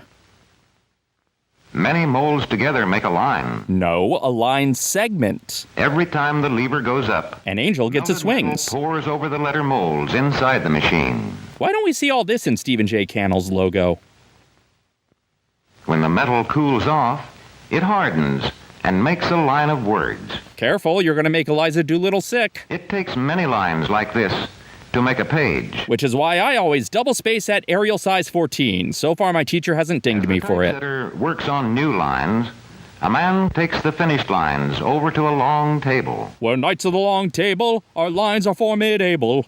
Here, he arranges the lines for each page. Now, these don't have to go in any specific order, do they? This page is to have a picture. Oh, they're doing the novelization of Birds of Prey. Damn it, E.B. The picture takes up the space of many lines. Well, sure, the exchange rate of words to pictures is like 1,000. The composer then goes to the next page. Wondering how his degree in music theory led him here. The composer marks the end of each page. When many pages like this are ready, a workman takes them to another part of the printing shop. The incinerator. Then this workman takes the lines of type for many pages and Theodore puts them into a Roosevelt? metal frame. He must be careful not to mix them up. If they go in the wrong order, the book will be incoherent nonsense, and we'll have to credit it to Glenn Beck. Long and short pieces of metal keep the pages apart. But medium pieces of metal have no worthwhile function. This key locks the lines and pictures tightly in the frame. So Madame Leota will send you to a crypt to get it because Goofy lost it before the parade. On all sides. Then he evens all the lines so that none of them will stick up. This job used to be done by Pete Best. Then all is locked still tighter so that the lines and pages won't come apart. Then they squeeze it just a little more just for fun. The pages like it that way. But the words and lines of type are of soft metal. Mithril. They would soon wear out in printing. In this shop, they are made into copper. Copper is hard. Dyeing is easy. Let's watch how this is done. This operator covers the lines and pages with a plate of wax. Then he pushes it into the press. While pushing himself into depression. Down goes the press. And out comes the wax plate, with all the pictures and letters pressed into the soft wax. How many times a day did these employees silently curse the name of Johann Gutenberg? Been holding on that for a while. Are we supposed to read it all?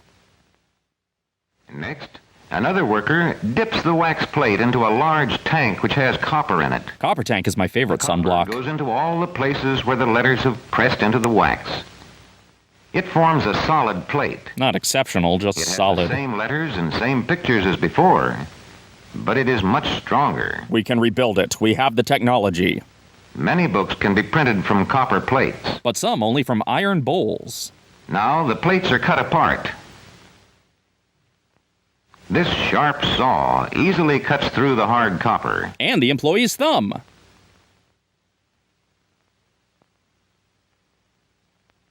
Each of these small plates has the words and pictures for just one page of the book. But it's a page of Atlas Shrugged, so hopefully it'll get broken before it can go to press.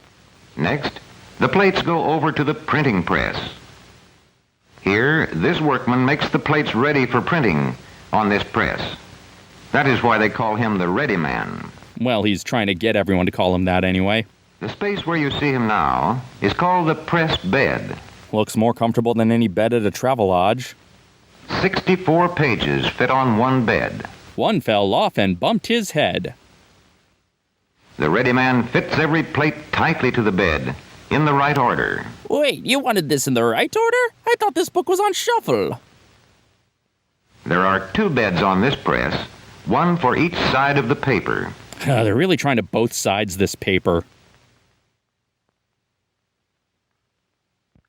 Both press beds of this printing press must be filled with plates before the printing can begin. Now, one push of a button and the big press starts. Wait, no, it's going to overheat the machine that keeps the Metropolis T-Rex frozen. Rollers spread the ink evenly over the plates. First, one side of the paper is pressed to one set of plates, then the other side of the paper to the other set. Did you need that part explained? Sheet after sheet. The printed pages begin to pile up at one end of the press. And we keep saying we'll get to the pile up, but you know, weeks go by, suddenly we're out of clean sheets. This workman now examines the sheets to see if they are nicely and clearly printed. He's got to speed read the entire thing in about 3 seconds. Good luck. Crap. How do I fold one of these again? Now let's see what happens to these sheets after they're printed. Oh, may we? Here in the bookbinding plant, they first come to the folding machine. Each large printed sheet will be folded until it reaches the size of a single page. And we want all the pages in this book to be the same size? And the machine goes on, folding and folding. Contemplating the futility of life. Have been folded. You can't hear it because this was shot MOS, but while the machines work, they're actually dropping some sick beats.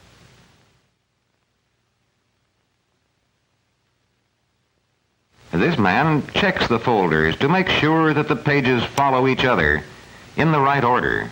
Let's see, 1, 3, 5. Screw it, that's enough for me. Then all the folders are taken to another part of the bindery. This part is called the gathering room. It's where we hold parties. These girls stack the folders in piles and put each pile into its proper bin. Piles is women's business, everyone knows that. They see to it that there are always folders in every bin. This thing can kick 10 the cheats every second. The folders in the right order from the first page to the last page of the book. It can also flip enough pancakes to feed a megachurch. One by one, the machine gathers all the folders for one book. At the end of this long machine, the folders are coming out. All the pages for the book. All this effort for a Minuet Cheesecake Factory. Here, other girls take the assembled folders to other machines. Ah, the mythical other girls that every main character is not like. Here, a machine sews them together. That's a human, not a machine. Again, each folder goes into the machine separately. This machine sews the folders together with strong thread. The sewing will keep the pages from coming apart. Emotionally, the thread is a licensed therapist. After the books have been sewed, they go on to the trimming shop, where superfluous subplots go to the cutting room floor. This machine trims the pages to just the right size with 3 sharp knives. 3 sharp knives. See how they cut. The book. Then with 2 knives for the 2 short sides. Man, Rubik's Cubes used to be dangerous.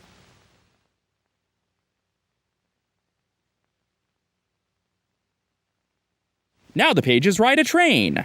But the books are not yet finished. They still need covers. Like Johnny Cash doing Hurt. Book covers are made from paperboard.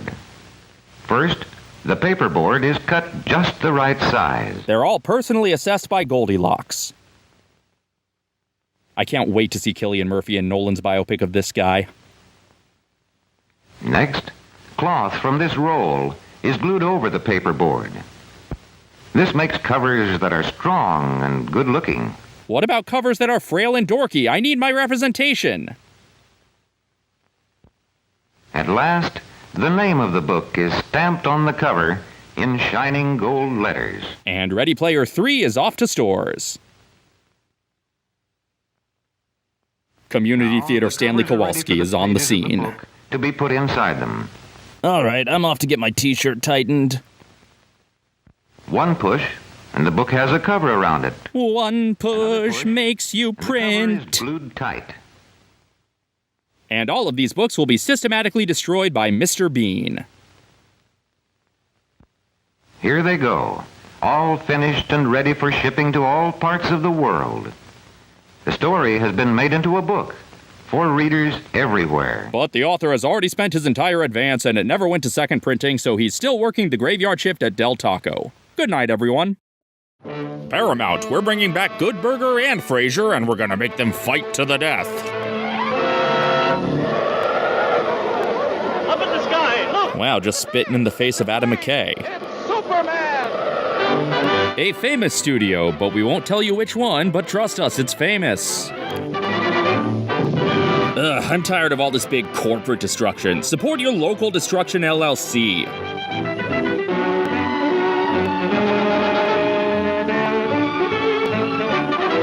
Morton, this one might be too salty. Faster than a streak of lightning. Zeus versus Superman. More powerful than the pounding surf. Part of your world.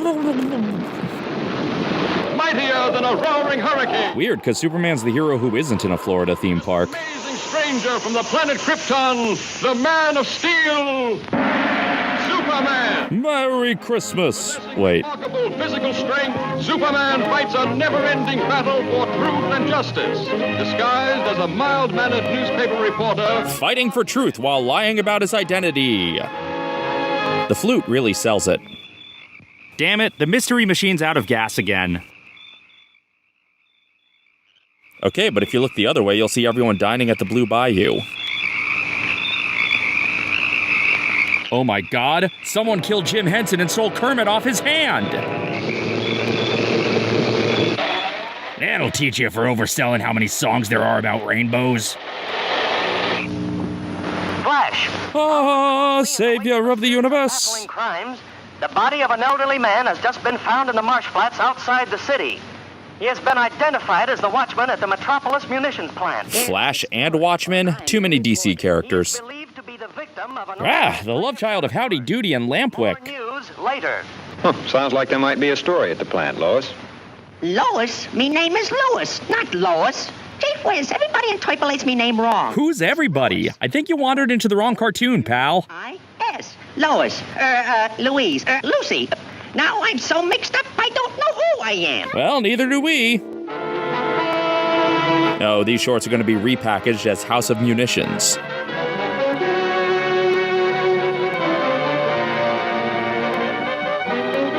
Superman couldn't come here because he's Kal-El, not personnel. Okay, Watchman. Take your post in the main shop and be on the alert. Yes, sir. Thank you, sir. Even Superman's getting Stan Lee cameos? Oh, pardon me. Colonel Sanders, patrolman. Welcome to the industry montage. Please enjoy pulse-pounding music and silhouettes of workers doing things. All of this to make one M&M. Here at the Department of Polishing Phallic Objects, we don't worry we might be repressing anything. It's very important that the rockets are shined before we launch them. Okay, do all these Superman cartoons from here on have Edward G. Robinson?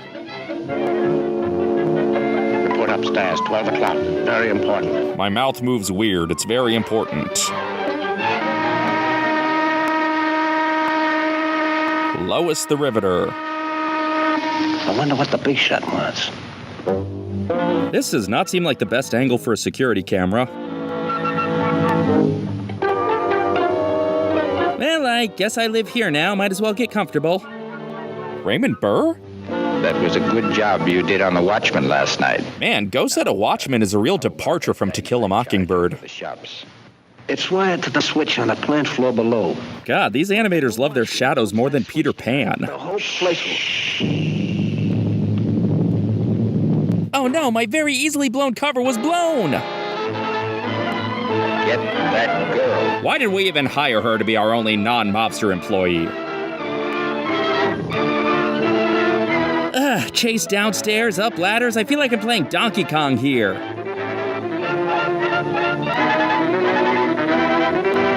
Acrobat Lois is back, baby. Oh boy, I've always wanted a reason to climb this ladder. Damn it, are we back at the circus? And Bruce Wayne gets an idea for a secret passage on Earth 66. Early movie audiences thought this guy would really run them over. This guy too. Looks like I'm gonna have to jump.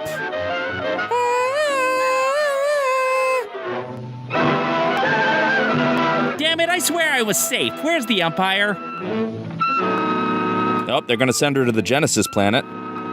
Commissioner Gordon, this is way out of Gotham's jurisdiction. Now load in the dynamite.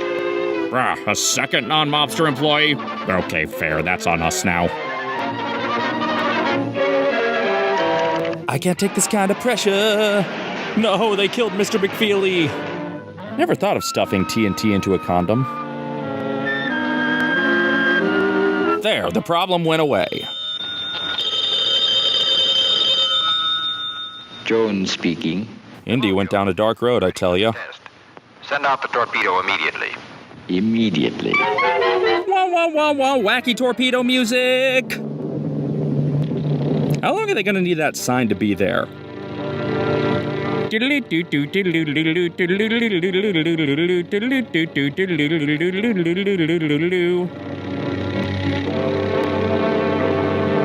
Here comes the torpedo now. Thanks, American Jim Broadbent. Hulk out there is the target. This is an extreme game of Battleship. For experimental purposes, there is no explosive in the torpedo.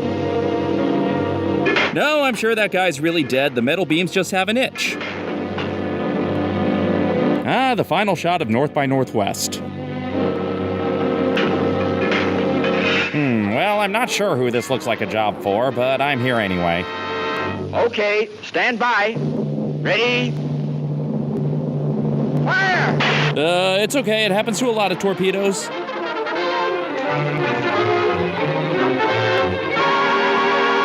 This is the part where we blow up! Not today! And he drops it, killing Lois and the spectators. Damn it, I knew I should have kept the blinds closed.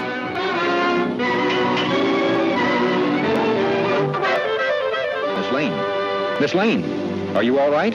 Also, are we on a first-name basis yet? They're about to blow up the plant. Hurry, throw that switch. Docs can't go to sleep without their nightlights. Whee! Ah, yes, now we watch them dance. Wow, fake Raymond Burr ran far. Explosives? This changes everything.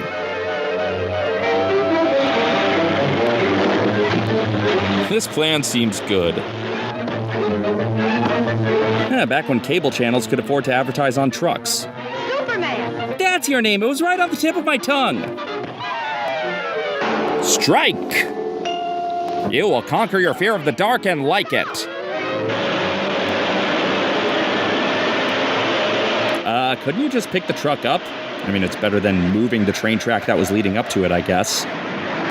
Some days you just can't get rid of a dynamite. Wow, whoever was driving that truck should be arrested. Anyway, I gotta put on 2 layers of clothes real quick. This is what the overflow queue for web slingers feels like. Well, Pop, Superman put an end to their little act, and this puts an end to yours, Clark Kent. I knew it was you right away. I can see through any disguise. By the way, have you seen Superman anywhere?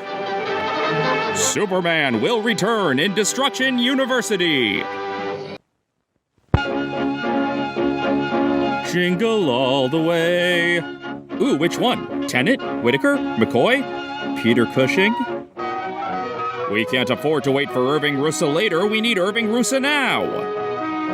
Music by Gene For Real, Connor's less successful cousin. Before being king of the lemurs, Julian made educational films. In almost any big city, the centers of medicine and surgery are big too. Okay, what's this city compensating for? The hospitals, designed to serve thousands at a time, are equipped with the most modern devices and staffed by specialists and expert technicians. All to get the billing done. But what of the small town? Yes, this small town, which looks exactly as developed as the big city. No imposing hospitals. No large labs for research. Modern Beauty Salon is not a great name for a business. In small towns, doctors like this one must serve all the health needs of the community. So just no lights in the waiting room, huh? The man who cares for these people can't specialize in one type of disease. He's lucky to recognize half a disease. The rest of the long catalog of sicknesses to other physicians. In a way, though, the small-town doctor is a specialist, too. A specialist in humanity. Because big city slickers are famously not humans. To doctors like Dr. John Wade of They call me Dr. Wade. I'm not a real doctor, but I am a real Wade. One of the rewards of his calling to watch some of the personalities develop from babyhood. That's an old baby. Some of his patients, in turn, have watched him grow and develop. From behind the bushes. Young and old, the people in this community are his friends, as he is theirs. So this is what Katzenberg did before he met Eisner. That calendar hasn't been changed since 1899. The patients in Dr. Wade's office any morning are a town in miniature. Like Legoland. Services and his skill are at the disposal of rich and poor alike. What is this town in Ohio that had Medicare for all in the 50s? And every day somebody injures themselves tripping on those stairs to the doctor's office. Mid-morning finds the doctor at one of the town schools. Today is inoculation day for the children of the first grade. Oh, remember when parents let their kids get vaccinated? Wiped out smallpox in this area. Inoculations against diphtheria have sharply decreased the dangers of epidemics which once carried off thousands of children every year in this region. I'm allergic to that. Unimpressed children are most susceptible to disease. The hypodermic needle means safety for these little boys and girls, and they can believe the doctor when he says it doesn't hurt a bit. Yeah, the kids definitely believe that. Dr. Wade's name may never appear in medical journals. He and others like him make their contribution to preventive medicine day after day. They are the link between the research laboratory and the people. Because the research laboratory and the people are not on speaking terms. What's with the Handmaid's Tale extras? Progress in his profession and passes his knowledge on to others. Once a week, his crowded schedule crams in a visit to the hospital in a nearby city for consultation. Because the small town has just one doctor, but the city has none? Is explaining the use of penicillin, a drug which prevents or halts infection in a matter of hours. And that wraps up his meeting with the Society of Mary Wicks Impersonators. So the doctor sprayed penicillin on the children through the sprinkler. The doctor's 3 children and their friends greet his return in the early afternoon as a big event. Crap, Dad's home. Hide the contraband. One day I'll learn which 3 of these kids are mine. Lunchtime gives the doctor a short rest and a chance to talk over the morning's happenings with his wife. Oh yeah, back when healthcare workers got lunch breaks. Well, the wife knows more about making a sandwich than the characters in Let's Make a Sandwich.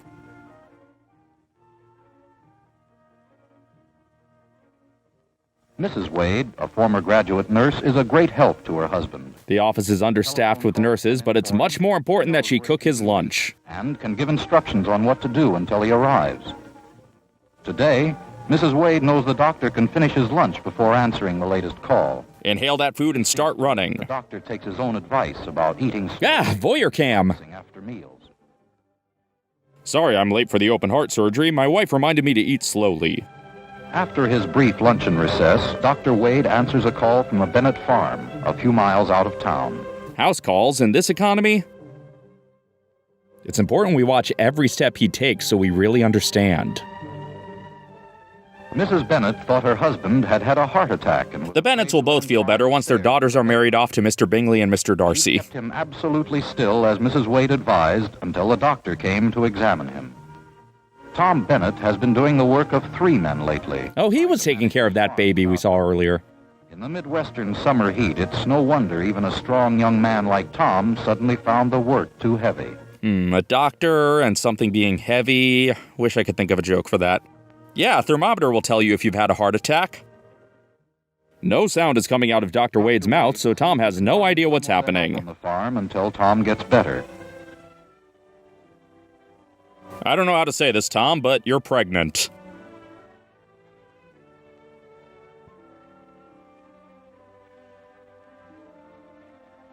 A good rest, and Tom will be up and about again in no time. How can he hear anything through the stethoscope if he's talking at the same time? Don't worry about. It's just overexertion. And no doctor has ever been wrong about that. The doctor's next call brought him to Imperceptible Contrast Avenue. After the visits to new patients, there are follow-up calls to be made. At the Haunted Mansion. Mary Sawyer is the first case on the checkup list today. We think she's been reading at the library, Doctor. She still hasn't gotten over a long bout with the flu.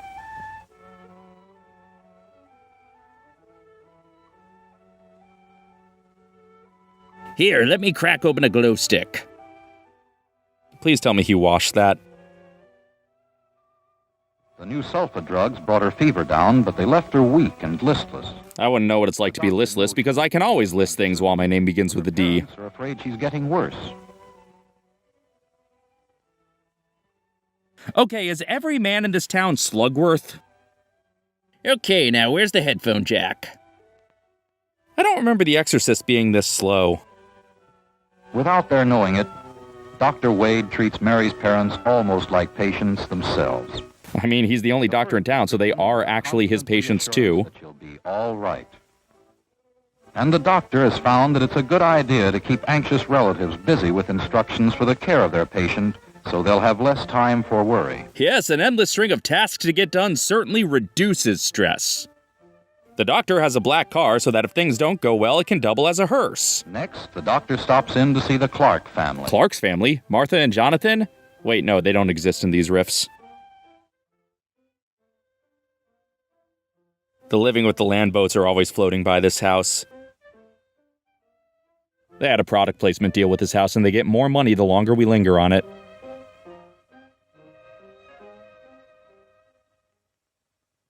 They don't suspect that this is a professional visit to check on Mrs. Clark's heart condition. Her family has had a history of broken hearts since Grandma Padme. Except charity.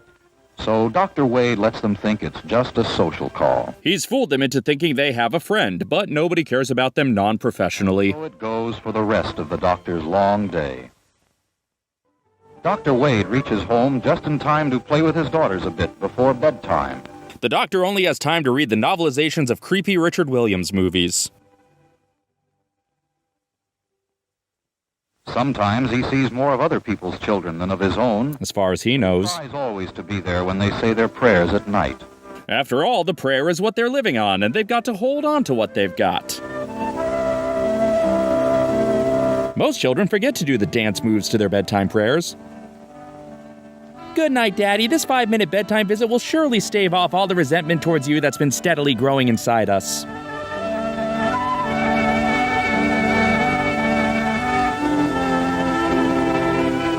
Dr. Nosferatu.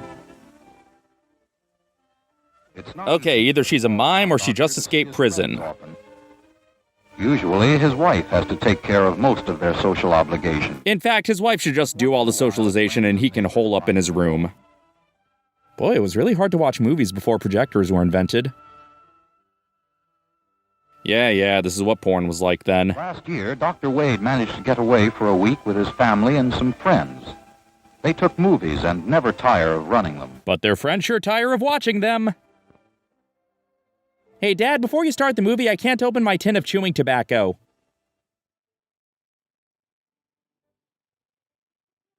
Here, we'll show you my colonoscopy.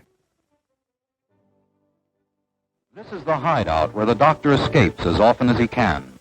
It has no telephone on doctor's order. Hey, if you're ever going to be unreachable by phone, could this town get a second doctor? The doctor's favorite pastime is hitting big sticks against bigger sticks. Just out of frame, Frankenstein's monster is tossing a child into the water.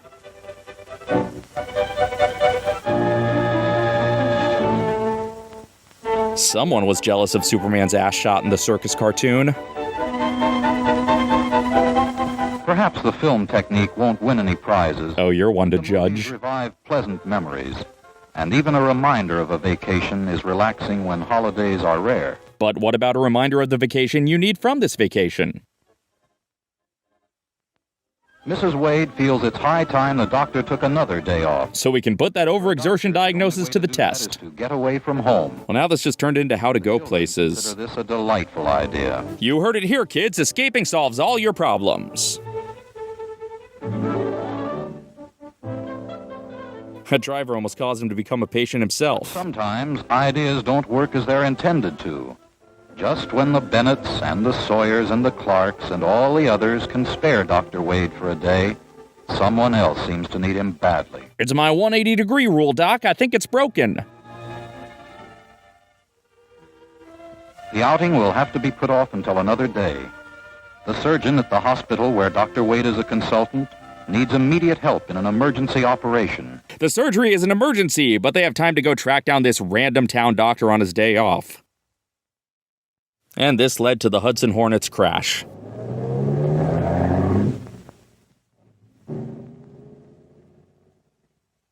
I swear he has different children in every shot. This isn't the first holiday that's been spoiled. Tough luck for the family, but good luck for the patient on the operating table. So this is turning into a 90s family film about a dad who works too much. This is an extra depressing episode of MASH. Oh, remember when people in hospitals wore masks?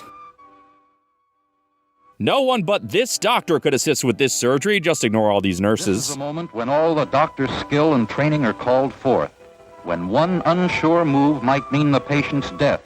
But the surest of moves can guarantee only another chance at life. So it's real smart to go with the burned-out guy who's desperate for a vacation to do this surgery. Once, Long ago, 10 years, 15? 150 this very night. How did it go? Whatsoever house you shall enter, it shall be for the good of the sick to the utmost of your power. You know, if you feel like it. When he resolved to live by that code, John Wade became what he is today, Doctor of Medicine, servant of humanity. To serve humanity! It's a cookbook! Dr. Wade was sued for malpractice and lost his license the next month. Paramount, how many screams and paranormal activities would you like to watch this month? Why did they draw it to be day for night? Up in the sky, look! It's a bird! It's a plane! It's da-da-da-da-da-da-da. Did the music just stutter? Well, I stand with the mummy and refuse to cross the mummy picket line.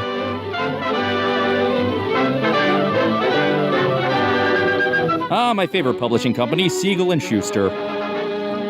Never noticed, but Timberg sounds like one of those fake American names from that baseball video game. Maybe this is the Mummy Strikes Out. Mummy's playing baseball. Let's Twilight this crap. Faster than a streak of lightning. The lightning strikes like the mummy will. More powerful than the pounding surf. Yeah, but has Brian Wilson written a song about you? Mightier than a roaring hurricane. These trees are going to get replanted in Seuss Landing.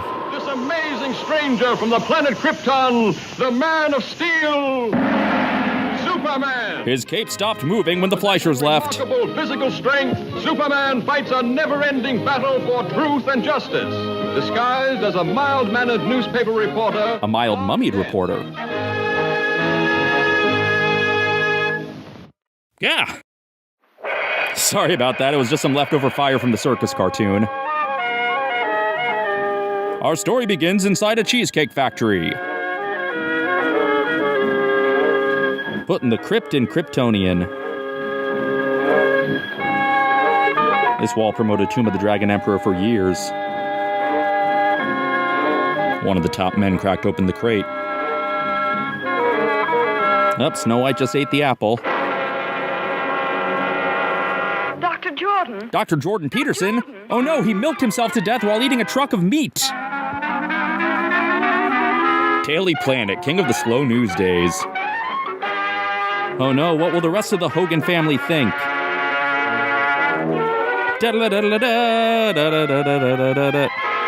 You deny poisoning Dr. Jordan, yet you admit these fingerprints are yours. Yes, but... That's just Lois wearing glasses. How does she not recognize Clark?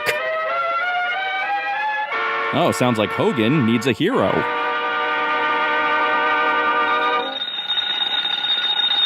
Clark, it's not the phone, it's the smoke alarm. That fire in the first shot set it off. This is Dr. Wilson of the Egyptian Museum. Dr. Wade was busy with a house call. That may free Miss Hogan. Yes, Doctor. I've been feeling much better lately, but... Okay, buddy Ryan. I'll see you later, Lois. Doctor's orders. Doctor's ADR. Doctor, my eye. Lois, after what you pulled at the volcano, can you blame him for this?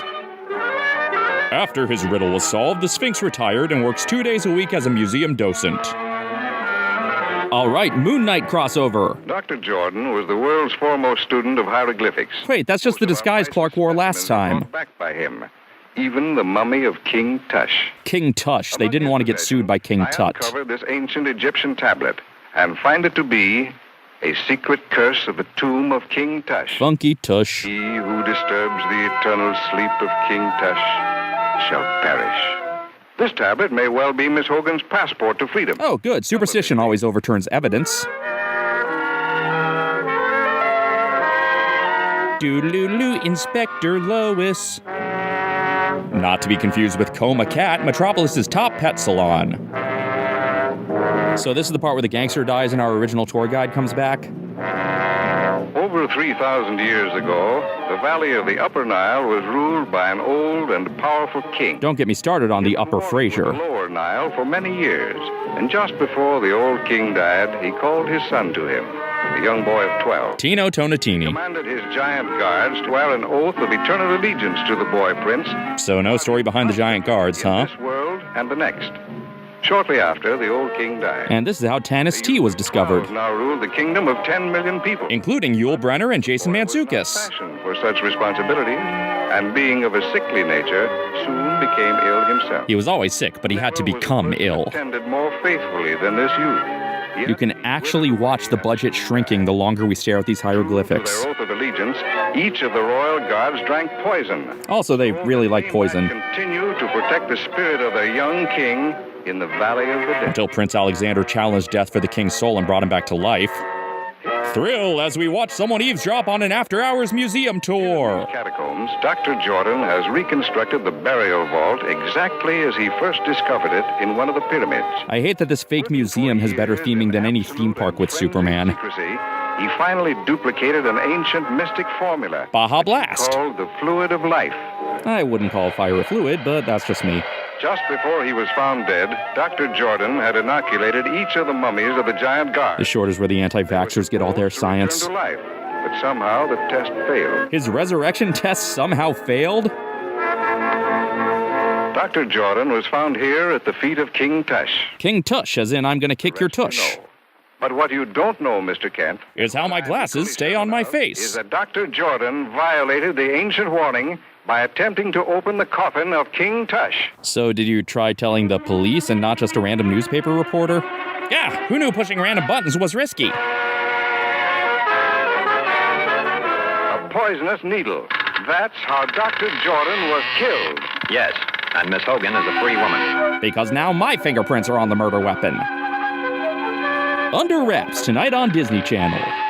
Lois looks like Ponyo. Again, great super hearing, Clark. Oh, that's why the science resurrection didn't work. He forgot the magic laser brooch. Little known fact, being raised from the dead removes your pupils. Oh, come on, who tied me up? Was it you, Steve, you prankster? Oh no, they drew this guard twice! Time to sing Elvis pastiche songs at Donny Osmond. The sarcophagus should have burped like in Beauty and the Beast.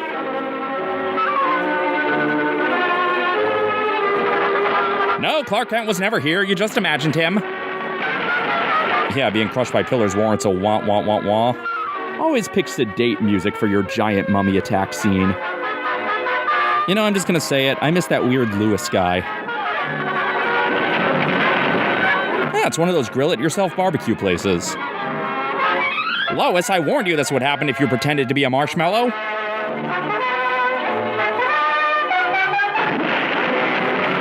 Hooray, they're defeated. Wait, how many guards are there? Did Superman just break the building with them? Now they're defeated? Was Lois crushed to death? What's happening? Hogan set free. Sorry, the exposition ran long, so we got to stop the episode short. Yes, lucky for you, I was hurt. Lois wasn't actually hurt. She just got inspired to cosplay a mummy. My mummy done told me. Lois needs typing lessons from Strong Bad. Superman will return, or he would if he had gotten his cup of coffee. Okay, no ghosts. So Ray Parker Jr. will be afraid or he ain't afraid. Damn these double negatives. Oh, we got a nice breeze wafting through the credits.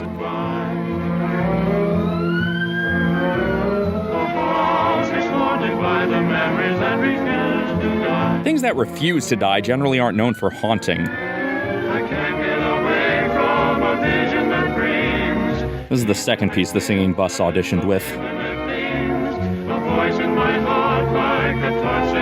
Look, one way or another, this is going to get remade with Owen Wilson.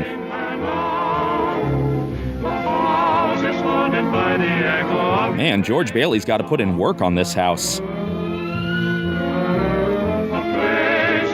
Sarah from The Snob is crying by those trees.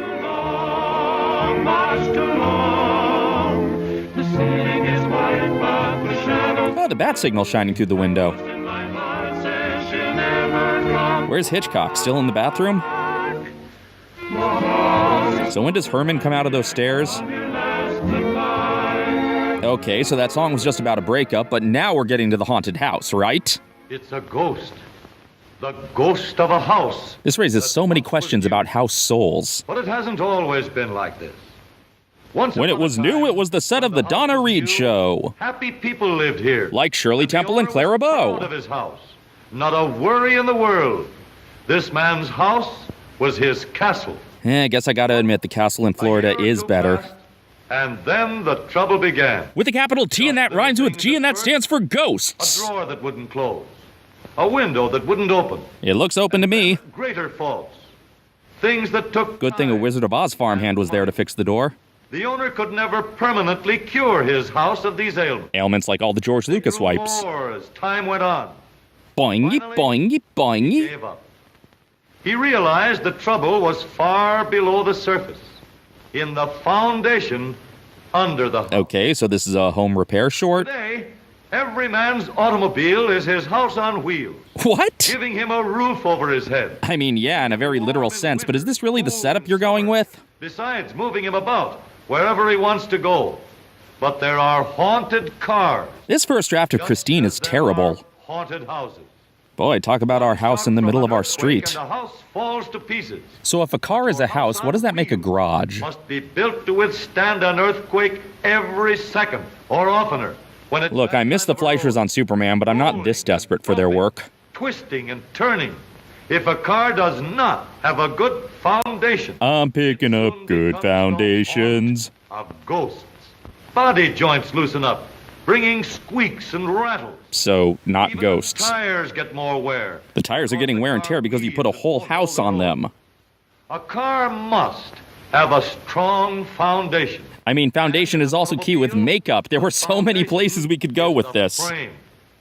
Few people see the real foundations of their houses, and few owners see the frames of their automobiles. Man, he is butchering Talking Heads lyrics. Engineering developments in the modern automobile frame, which aren't apparent when you look at the car. Because we did a bad job with them. Automobile frame has to do, and what kind of a frame is required to do the job.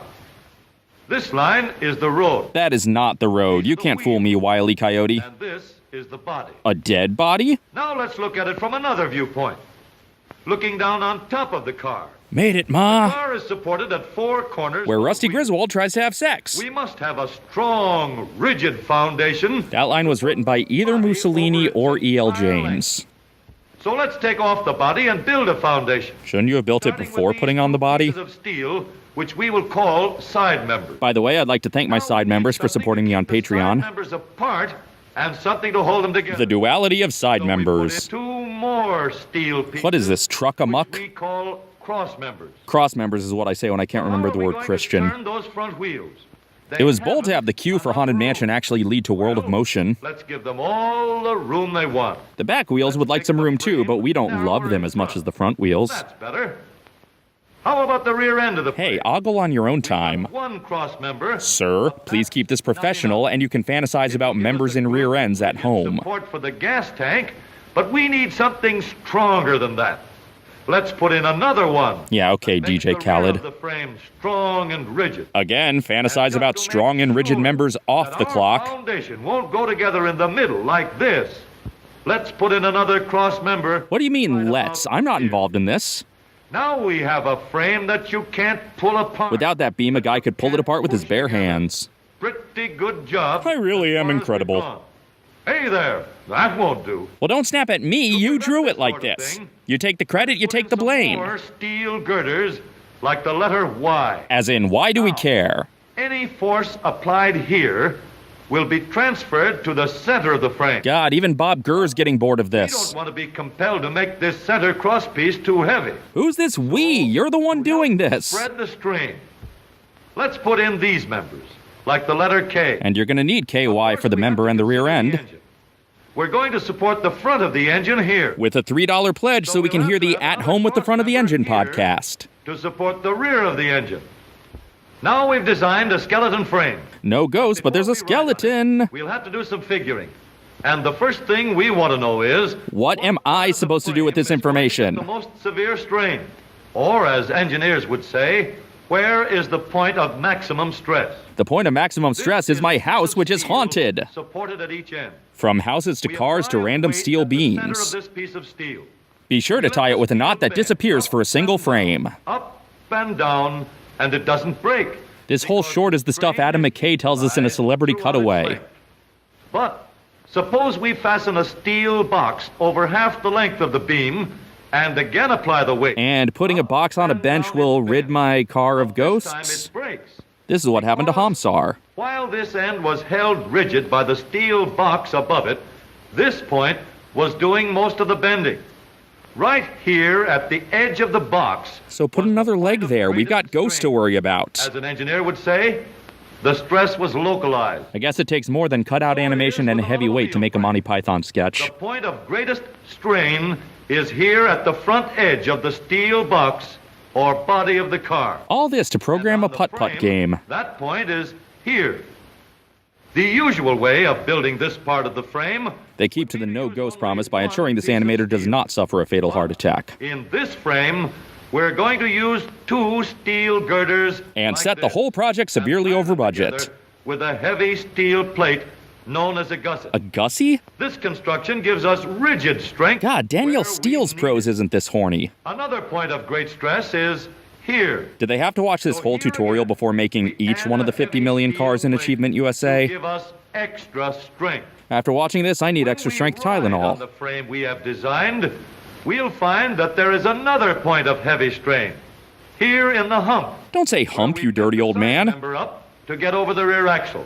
So we'll give it a reinforcement too. Yeah, just reinforce every strained part. This could have been summarized. Between the front and rear springs. Knee action. We are the knights who say knee action. Let's make the front end of the car as rigid as possible. I wanted a spooky short, not a kinky short. Use this sturdy girder of steel. Sturdy girder. Wasn't that what they called Margaret Thatcher? It's time to add these brackets, called step hangers, which support the running boards.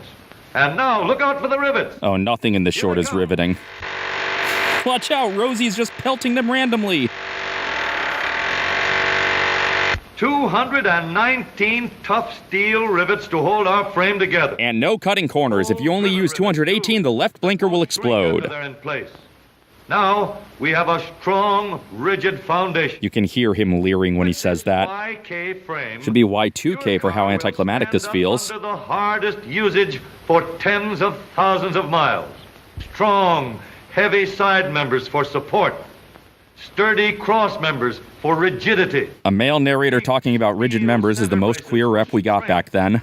Heavy reinforcements at points of greatest strain. And this is how we build the ectomobile, and that's why there's no ghosts. And a strong crosspiece to hold the knee action wheels. Such a frame gives rigid support to the whole car. Unlike the framing device for this short, which is incredibly shaky. Have a firm foundation. The body and every part of the car ride on a frame that is solid, strong, and safe.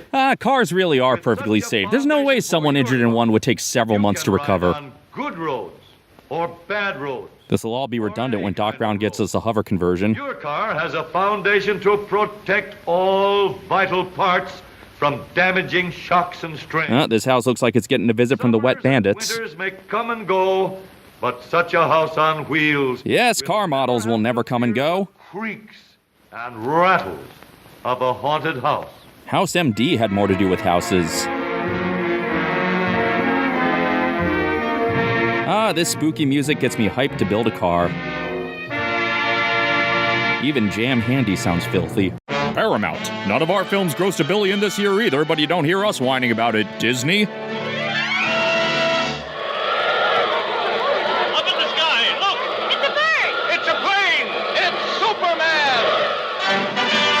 Famous Studios, you'll always be famous, because it's literally your name. Ooh, is Superman going to Fraggle Rock? I'm Action Comics, and I approve this arrangement. Well, I hope Morton's story is as good as his Salt or his The Steakhouse. Faster than a streak of lightning. Faster than the music was cut off. More powerful than the pounding surf. Pride Rock is flooded. Now we miss Scar's drought. Mightier than a roaring hurricane. They keep replanting that palm tree only for it to get blown away. Amazing, strange stranger from the planet Krypton. But Winnie the Pooh taught me to be too smart for strangers from Krypton. Superman. Oh, the horn section's phoning it in today. Strength, Superman fights a never-ending battle for truth and justice, disguised as a mild-mannered newspaper reporter, Clark Kent. And if he's dealing with the mummy, he'll spend most of his time as Clark Kent. Ah, the office of Armand White, where he carefully crafts his contrarian reviews. And while on a hunting... This guy again. Did he quit the Egypt Museum? What are now known as the Henderson Cavern. That's where Harry came from. Years ago, he mysteriously disappeared while exploring them further. He said he was just going for cigarettes. I found these maps and charts he left. Yeah, but where are the moon letters on this map? Wonders and mysteries lay beyond in this vast underground world. Now, if your paper will help finance the expedition, I will take Miss Lane and Mr. Kent with me. And Perry is trying so hard to stay awake. Exclusive rights to the story. Sounds like a great story, Chief. I'd love to go. Well... He's a how-to-use classroom films kid. All right. Really thought long and hard about it, huh? Mr. White, we can leave immediately. One fake photo transition from iMovie later. Now, this cave is directly under Wayne Manor, but I'm sure that won't be an issue.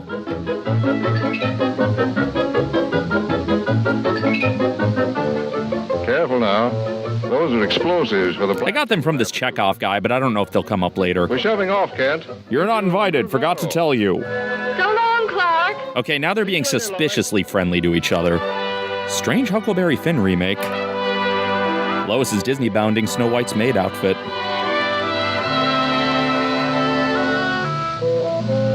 And they take the Storybook Land Canal boat deep into Pirates of the Caribbean or the Calico Mine Train or Radiator Springs Racers or whatever dark ride these rocks look like they're from.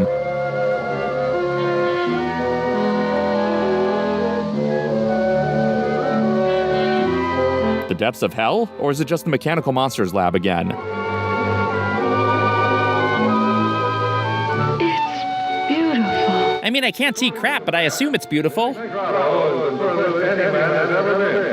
that to be our side? That's right. Whatever you just said is right. The Phantom of the Opera is here. Superman visits Howe Caverns. Hey, they're filming Doctor Who Revenge of the Cybermen over there.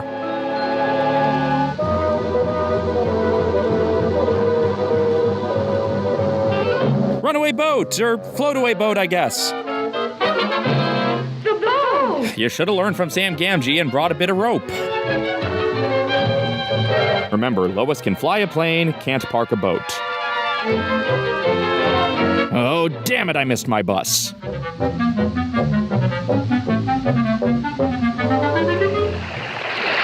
Oh no, they're gonna do it. They're gonna go chasing that waterfall.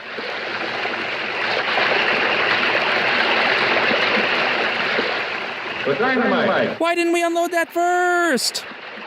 I'm Mike Fink, king of the river.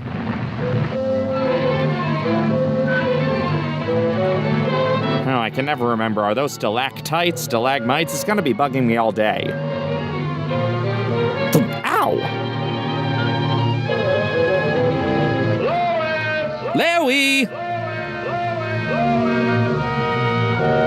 Lincoln Memorial? Wait, what? Did we miss a scene? Ah, the Santa Ana Parrots. Yeah, Woody Harrelson from Freebirds. That's why the Egyptology professor is here, because he's dealing with Egyptian gods. Look at the statue above his head. Why, the resemblance is remarkable. No, it's just that this team can only draw a finite number of human faces. My father. But what would they be doing with a statue of him? Well, clearly they worshipped him as God, and you're going to be set free soon. Mrs. Henderson, you're supposed to present.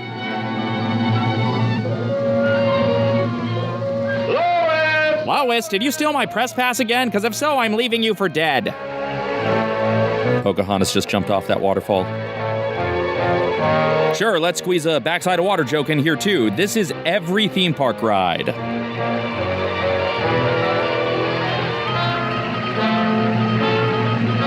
So many Seuss rocks around Metropolis. Be honest, is my denim shirt too, Jay Leno? Henderson! Florence Henderson, you're needed on the Brady Bunch set. Lois! They fly now? Order in the court! So they got captured off camera by the tribe of a species that's never explained. Great economy of storytelling there.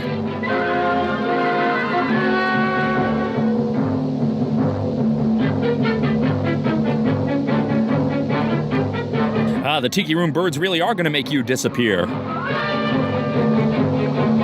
You're being put into carbon freeze. Oh, no. I know it's a made-up species, but this still feels racist. This is a job for Superman. I guess I could sound a little more enthusiastic since I haven't said that in the past couple of shorts. Where was he keeping the cape? Debbie, look! Birds! Huh? I wasn't listening. Check out this cool snail on the ground. Debbie!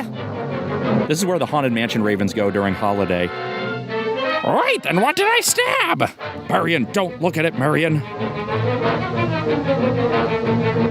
This is not how I expected a Superman-Hawkman crossover to go. Less powerful than an above-average bird claw. So whenever any intruder comes along, they dip them in gold and turn them into a statue. Still more welcoming than Six Flags. The heroics gently untying the ropes music. So which of these bird people is friends with Rick Sanchez, and which of these birdmen is going to be the attorney at law? They're on the hunt for Tippi Hedren.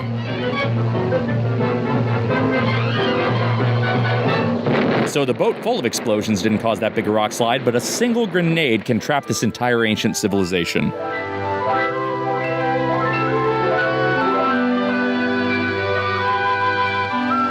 It's really a great story, Lois. Oh, I know I spent a lot of money funding this expedition, but now I'm just going to set the results on fire, rendering the whole thing worthless. I learned business from Elon Musk. Superman will return and hopefully explain what the hell was going on in this one. Paramount, apparently we sometimes made cartoons that don't have Superman. If they can just preemptively call this cartoon a classic, I'm just going to preemptively say that this riff will win a Nobel Prize somehow. We know it comes about once a year, but what time each year does it come? Help us, Mike Love. Buffalo gal, won't you come out tonight? Won't you come out tonight? We could be watching It's a Wonderful Life right now.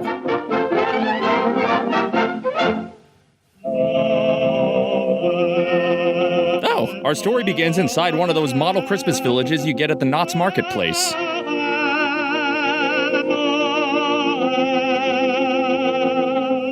Oh, it's Charlie Brown's Tree's dad.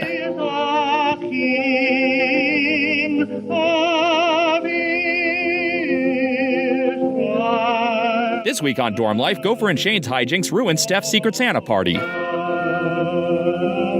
Boy, gonna take a whole lot of whistling while we work to clean this place. I've been trapped here all night! Oh, Scrappy Doo's working as a Flintstones appliance.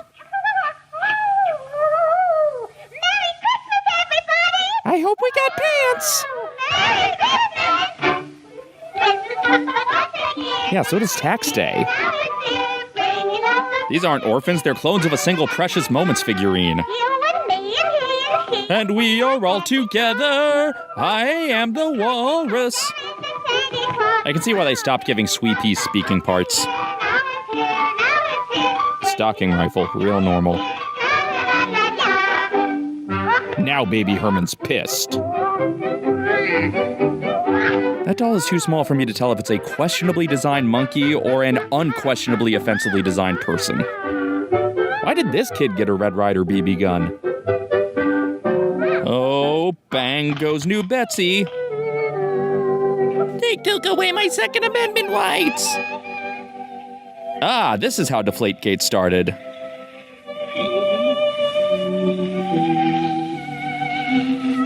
Okay, that one was the kid's fault. You should stop before you turn blue. I don't care about the other kids suffering, but my own suffering makes me cry. Never get your Christmas presents from Wish.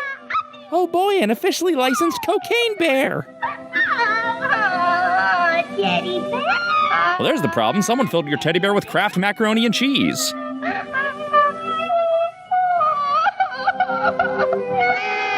A crowd of miserable kids. It's like a Where's Waldo designed by Roald Dahl. Our carny's off the booze long enough for Life Day this year. Now it's here, bringing lots of joy. It's here. Human George is delivering the mail to Human Dinkletown. Keep your eyes on the road. Don't glockenspiel and drive. There is a Santa Claus. You listening, Virginia? But once a year, now it's here, now it's here, bringing lots of joy and cheer. Da, da, da, da, da. And I thought it was annoying when the Lyft driver just wanted to talk. At what point does Andrea Martin send Anya away from the snowy orphanage? What's the matter in here, I wonder? Now, this is the only short to feature Grampy here without Betty Boop. They just got her voice doing those shrill orphans, so that's fun.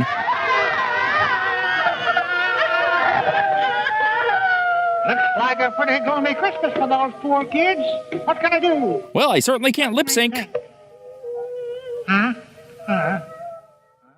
I'll adopt them. No, I'm unfit to care for human life. Chalamet's Wonka steals that hat. Got it?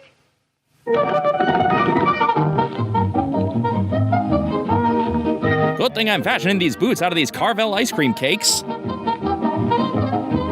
He came in through the kitchen window. But what if I were to purchase fast food and disguise it as my own Christmas?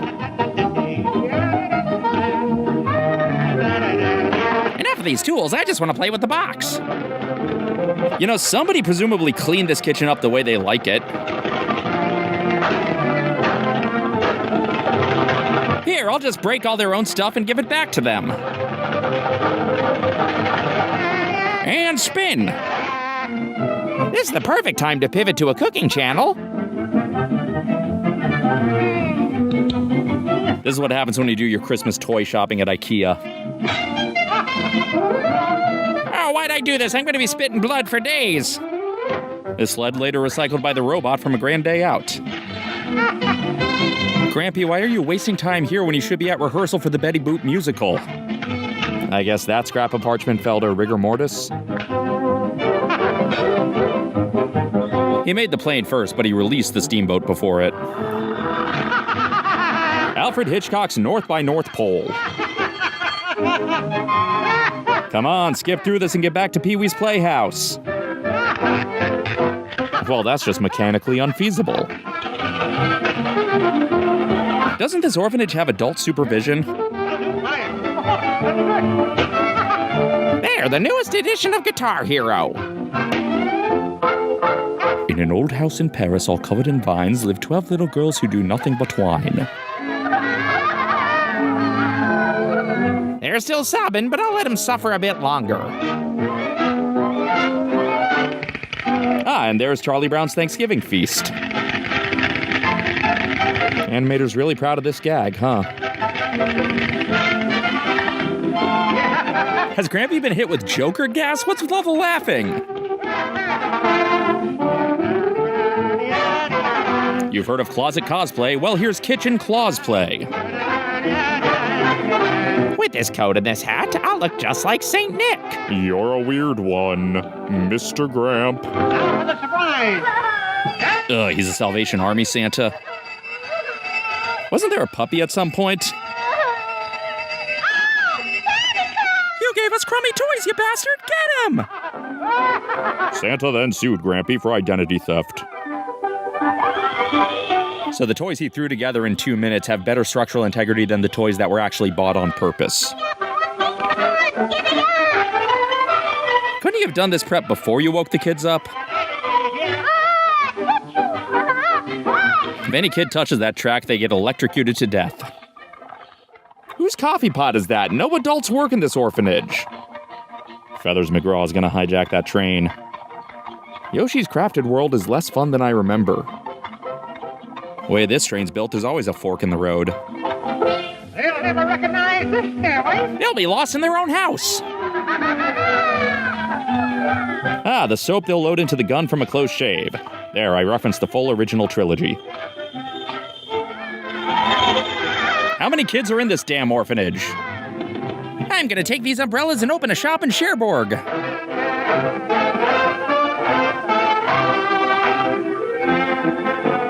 Good thing they were stacked in order of size. The end of Spoonful of Sugar was less chaotic.